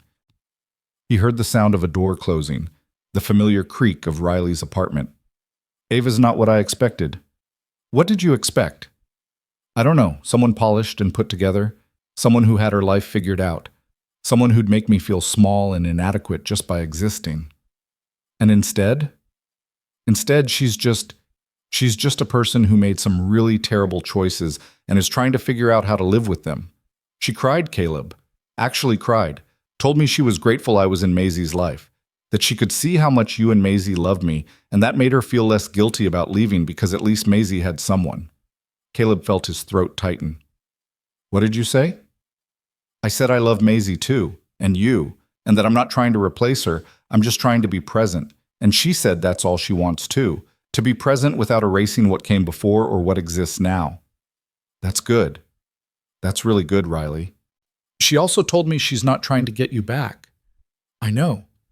She said she realized in therapy that she confused loneliness with love, that she loved the idea of having a family more than she actually loved being in one, and that what you deserve is someone who actually wants the life you're building, not someone who's just going through the motions. She said that, word for word. Then she said she thinks I'm that person, that she can see it in the way you look at me. Caleb sat down heavily on the couch. How do I look at you? According to Ava, like you've been waiting your whole life for me to show up. That's pretty accurate. Riley's laugh was soft and warm. She asked if we were thinking long term. I said yes. She asked if that meant marriage. I said, she paused. I said we hadn't talked about it, but I hoped so. Caleb's heart was beating so hard he was sure Riley could hear it through the phone. You do? Yeah, I do. Is that crazy? We've only been together for 4 months. I don't think it's crazy. No? No, I think when you know, you know. Caleb Turner, are you saying you want to marry me? I'm saying I want to spend the rest of my life with you. Whether that includes marriage or not is up to you. Riley was quiet for a long moment. Then she said, Ask me. What? Ask me properly. Not over the phone, but soon. Ask me. Riley, I'm serious. I don't need a fancy ring or a big production. I just need you to ask me if I'll build a life with you. Officially, permanently, all in. You're sure? I've never been more sure of anything. Caleb felt like his chest might explode. Okay. Okay?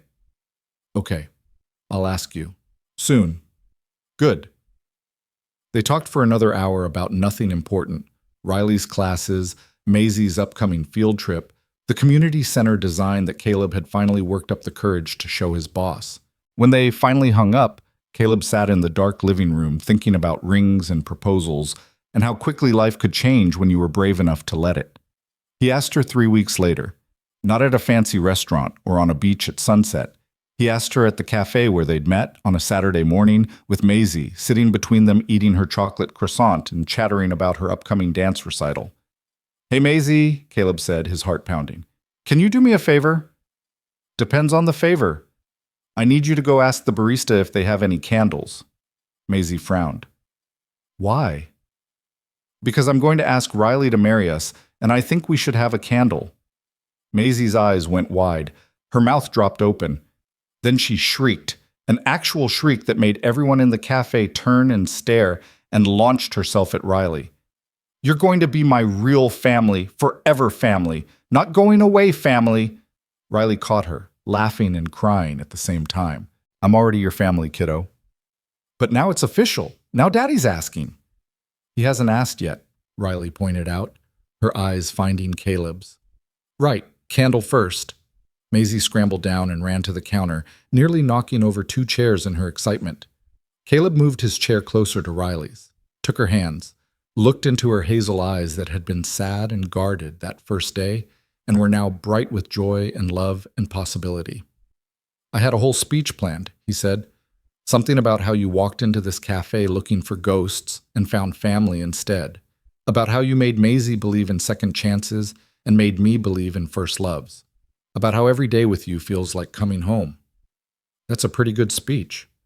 But standing here looking at you, all I can think is that I don't want to spend another day without knowing you're mine. Officially, permanently, all in. Riley's tears spilled over. Those are my words. I'm borrowing them. So Riley knocks. He pulled a small box from his pocket, opened it to reveal a simple silver band with a single stone that caught the morning light. Will you marry me? Will you be Maisie's family and my family and our family? Will you build this life with us? Yes.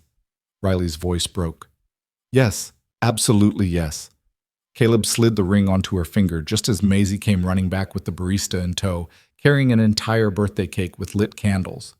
The manager said it's on the house, Maisie announced, because you're getting married and that's basically a birthday for love. The entire cafe erupted in applause. The same cafe that had sung happy birthday to a broken girl 9 months ago was now celebrating her second chance at everything. People they'd never met were clapping and cheering. Someone started singing. The barista with the blue hair was crying into her apron. Riley laughed through her tears, pulling Caleb in for a kiss while Maisie jumped up and down chanting, "I'm getting a mom! I'm getting a mom!" You already have a mom, Caleb reminded her gently when they finally broke apart. I know, but now I have two. And that's even better because more people means more love, and more love is always good. When did you get so wise? Riley asked, pulling Maisie into their embrace. I was born wise. You guys just didn't notice. They cut the cake. Maisie insisted on feeding them both bites like they were already at a wedding. The cafe patrons toasted them with their coffee cups. Someone took a photo that Riley would later frame and put on their mantle. It was chaotic and perfect, and nothing like what Caleb had planned, but somehow exactly right. Later, after they'd taken Maisie to the park and celebrated with ice cream and fallen into their routine like it was the most natural thing in the world, Riley asked the question Caleb had been waiting for. What about Ava? They were sitting on a bench watching Maisie play, Riley's new ring catching the afternoon sun. Caleb had his arm around her shoulders, holding her close. What about her? Won't she be upset? About the engagement? I already told her, called her yesterday after I picked up the ring, wanted her to hear it from me instead of from Maisie. What did she say? She said congratulations, and that she's happy for us, and that she'd like to come to the wedding if we're comfortable with that. Riley stiffened slightly. And are you? Comfortable with that? Yeah, I am. She's Maisie's mom. She should be there for the big moments. And honestly, I think she means it this time. About being present, about showing up. It's weird, Riley said quietly. I spent so long being angry at her for leaving you, for leaving Maisie. And now I'm sitting here grateful that she did because if she hadn't, I wouldn't have you. That's not weird. That's just complicated. People are complicated. Are you scared about getting married again? Caleb thought about this carefully. I'm scared of all the normal things. What if we mess up? What if we hurt each other? What if we're not enough? But I'm more scared of not trying, of letting fear win. I was scared with Ava and I ignored it, and look what happened. But with you, I'm scared and I'm doing it anyway. That feels different. That feels brave. Brave, Riley echoed. I like that. Maisie ran over, breathless and glowing. Can Riley live with us now, since you're getting married? Caleb looked at Riley. What do you think? Ready to deal with us full time? I think I've been ready since the day you said yes to sharing your table. What? They set a date for August. Nothing big, just family and close friends. They'd get married at the cafe, at their corner table, with Maisie as the flower girl and Emma as the maid of honor. Simple and intimate and exactly what they both wanted. The months leading up to the wedding were a study in blending families. Ava came to dinner once a month, always bringing something she'd made or found at a gallery. She and Riley developed a tentative friendship built on their mutual love for Maisie and their shared understanding of what it meant to navigate complicated family dynamics. It wasn't perfect. There were awkward moments and difficult conversations and times when old wounds opened up unexpectedly, but they were all trying. That had to count for something. Riley enrolled full-time in her nursing program and discovered she was actually good at it. The panic attacks didn't disappear entirely, but they became manageable. She made friends with her classmates. She started volunteering at a rehab center, working with amputees who were learning to walk again. She found purpose in helping others navigate the same journey she'd taken. Caleb finally showed his boss the community center design. His boss loved it. More than that, his boss knew someone on the city planning commission who was looking for exactly that kind of project. Within 2 months, Caleb had a meeting scheduled. Within 4, he had preliminary approval for funding. The dream he'd kept hidden in a desk drawer was becoming real. Maisie thrived in the chaos. She had her mom for art projects and museum visits. She had Riley for swing competitions and homework help. She had Caleb for bedtime stories and Saturday morning croissants. She had more love than she knew what to do with, and she soaked it up like sunshine. 2 weeks before the wedding, Riley had a nightmare. The worst one in months. She woke up gasping, convinced she smelled smoke, scrambling for her crutches, trying to run somewhere she couldn't name. Caleb found her in Maisie's room, standing over their daughter's bed, tears streaming down her face. "I couldn't save them," she whispered. "I tried so hard, and I couldn't save them." "I know, sweetheart, I know." "What if I can't save her either? What if something happens and I'm not fast enough or strong enough or brave enough? Then we'll be not strong enough together." Caleb guided her gently out of Maisie's room, back to their bedroom, sat her down on the bed. "Riley, you can't control everything. You can't keep everyone safe. You can just do your best and love them fiercely and hope that's enough. What if it's not? Then we'll deal with it when it happens, together. That's what family does." Riley looked at him with eyes full of grief and fear and love. "I'm so scared of losing this, of losing you and Maisie, of having something this good and watching it burn. Life doesn't come with guarantees, believe me. I know that better than anyone. Ava taught me that. But you know what? Being scared didn't stop the good things from happening. It just stopped me from enjoying them while I had them. And I'm done living like that. I'm done letting fear run the show." "How do you just stop being scared?" "You don't. You just get better at being scared and doing it anyway." Riley leaned against him, exhausted and trembling. "I love you so much it terrifies me." "Good. That means it's real. That means it matters. Promise me something. Anything.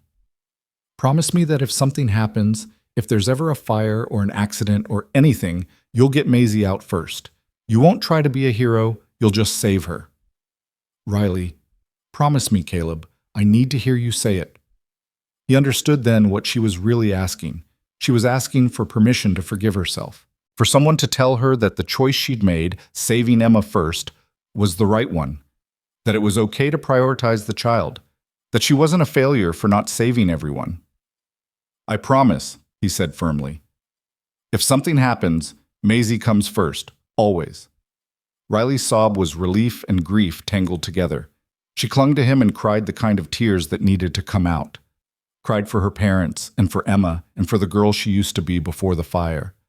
Cried for all the versions of herself she'd lost and all the versions she was still learning to become. And Caleb held her through it all, steady and sure, until the tears ran dry and the sun started to rise and Riley finally fell asleep in his arms. The wedding day arrived with perfect weather, 75 degrees, clear skies, the kind of day Portland saved for special occasions.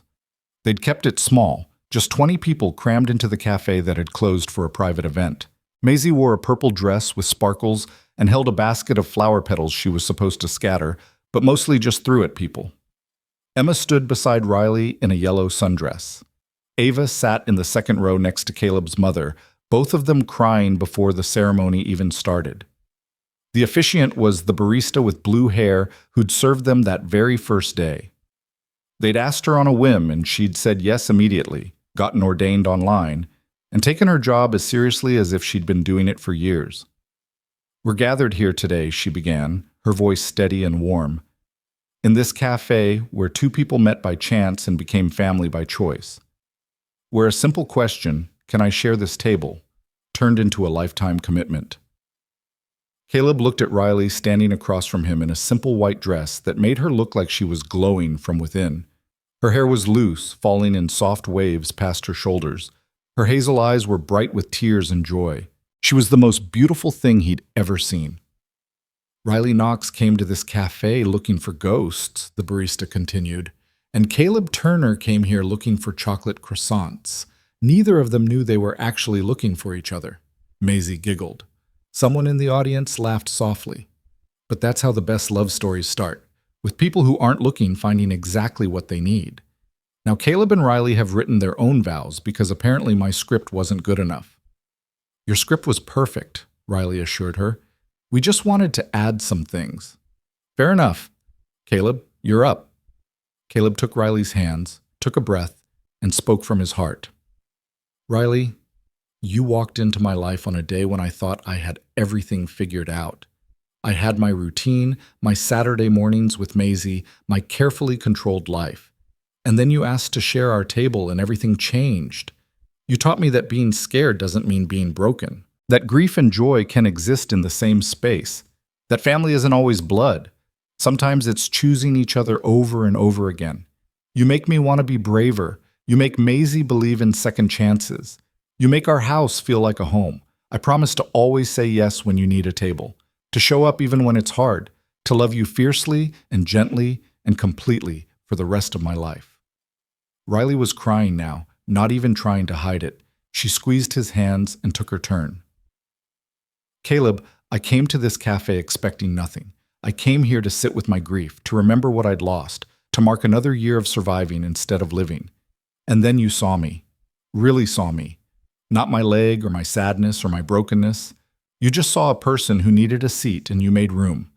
That simple act of kindness saved my life. Not dramatically or suddenly, but slowly and steadily and completely. You showed me that I could be more than my worst day, that I could build something new from the ashes, that I deserved love and family and Saturday mornings. I promise to keep showing up, to be brave even when I'm terrified, to love Maisie like she's mine because she is, and to love you with everything I have for as long as we both shall live. There wasn't a dry eye in the cafe. Ava was sobbing openly into a tissue. Caleb's mother had given up on dignity entirely and was just letting the tears flow. Even Maisie looked teary, though she'd later claim it was allergies. "Do you have rings?" the barista asked. Maisie stepped forward importantly, presenting the rings on a small pillow she'd insisted on carrying. "I've been guarding these with my life." "Thank you for your service," Caleb said solemnly, taking both rings. He slid Riley's wedding band onto her finger, just above the engagement ring. She did the same for him, her hand shaking slightly but her voice steady.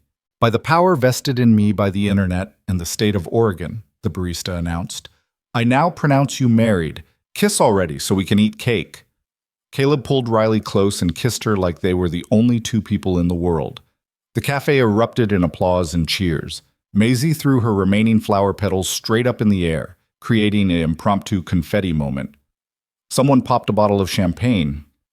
Music started playing from speakers the manager had set up. They cut the cake, the same lemon cake they'd shared on Riley's birthday. Maisie insisted on feeding them both bites again, giggling when Riley got frosting on her nose. They had their first dance in the cramped space between tables, swaying to a song about coming home. Ava gave a toast that was graceful and generous, thanking Riley for loving her daughter and Caleb for being willing to build something new. Caleb's mother cried through her entire toast, and nobody minded. As the sun set and the cafe lights twinkled like stars, Riley pulled Caleb outside for a moment alone. They stood on the sidewalk where they'd parted ways that very first day, her head on his shoulder, his arms around her waist. "We did it," she said softly. "We really did. I can't believe this is my life now, that I'm married to you, that I'm Maisie's stepmom, that I have a family again. Believe it. This is real. You're real. We're real." Riley turned in his arms to face him. "Do you know what I wished for, that first birthday? When you brought me the cake with the candle?" "What?" "I wished that I could feel like I belonged somewhere again, that I could find a place where I fit, where people wanted me around not because they felt sorry for me, but because they genuinely loved me." And the universe delivered. It brought me you and Maisie and this weird, beautiful, complicated family. It brought me home. Caleb kissed her forehead, her cheeks, her lips. "You're home. You've been home since that first Saturday." They stood there holding each other while the celebration continued inside, while Maisie's laughter rang out and Ava's voice mixed with his mother's and their chosen family celebrated their beginning. Portland's lights twinkled around them. The cafe glowed warm and welcoming behind them. And Riley Knox, who'd once walked through a crowded room being turned away at every table, who'd thought she'd lost everything worth having, who'd come to say goodbye to ghosts, stood wrapped in her husband's arms and felt, for the first time since the fire, completely and utterly whole. 2 years later, on a Saturday morning in late May, they walked into the cafe with Maisie between them, now 8 years old and still ordering chocolate croissants with the same enthusiasm.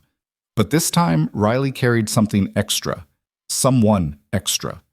A baby boy named Thomas, 3 months old and sleeping peacefully against her chest in a carrier. Our table's taken, Maisie observed, pointing to their corner spot where a young couple sat with their laptops. That's okay, Caleb said. We can sit somewhere else. But it's our table. It was our table, Riley corrected gently. But tables are meant to be shared, remember? Maisie thought about this. Then she marched over to the couple, tapped the girl on the shoulder, and said with complete seriousness, "That table saved my family, just so you know. So if you're sitting there, you have to do something good today. It's the rule." The couple stared at her, bewildered. The girl started to smile. "I promise we'll do something good," she said. "Okay then, you can keep it." They found a different table, one by the window where the morning light streamed in. Caleb got their usual order while Riley fed Thomas, and Maisie drew elaborate pictures of their family, now including baby Thomas, a dog they'd adopted named Biscuit, and still featuring Mr. Whiskers prominently because he was, according to Maisie, eternal. Ava was coming by later to take Maisie to a pottery class. She'd been sober for 18 months and consistent for 2 years. She wasn't perfect, nobody was, but she showed up. Every week, without fail, she showed up. And that was enough, more than enough. Riley's sister Emma had visited last month, tentatively rebuilding the relationship they'd lost. It was slow and awkward and sometimes painful, but they were trying. That had to count for something. Caleb's community center had broken ground in March. Opening date was scheduled for next fall. He'd quit the McMansion firm and started his own practice focusing on affordable housing and community spaces. Money was tighter, but his heart was fuller. Riley had graduated from her nursing program with honors. She was working at a rehab hospital now, specializing in amputation recovery. She helped people learn to walk again, and every single patient she worked with got a piece of her story. She'd learned to turn her grief into purpose, her pain into compassion, her survival into hope for others. "Daddy?" Maisie looked up from her drawing. "Can we come here every Saturday forever?" "That's the plan, kiddo." "Even when I'm grown up?" "Even when you're grown up. This is our place, our tradition." "Good, because I'm never leaving. You're stuck with me forever." Riley laughed, adjusting Thomas in her arms. "That's the best news I've heard all day." They sat in the cafe that had become their beginning, watching Portland wake up around them, and Caleb thought about how quickly everything could change, how one small act of kindness could ripple out in ways you never imagined, how saying yes to a stranger asking for a seat could lead to a marriage, a baby, a family, a life. "Thank you," Riley said quietly, reaching for his hand across the table. "For what?" "For sharing your table that day, for seeing me when everyone else looked away, for building this life with me. Thank you for asking, for being brave enough to walk into a crowded cafe and keep trying until you found us." Maisie looked up from her drawing, rolled her eyes in the dramatic way of 8-year-olds everywhere, and said, "You guys are so mushy. Can we just eat our croissants?" They laughed and ate their croissants and watched people stream in and out of the cafe, all of them carrying their own stories, their own grief, their own hopes for what might come next. And somewhere in the crowd, maybe there was another person looking for a table, waiting for someone to say yes, about to discover that sometimes the smallest questions lead to the biggest answers. Can I share this table? Yes, always yes, because that's how families begin, with open hearts and shared spaces and the willingness to make room for something beautiful you didn't know you were missing. And that's how love grows, one brave choice at a time.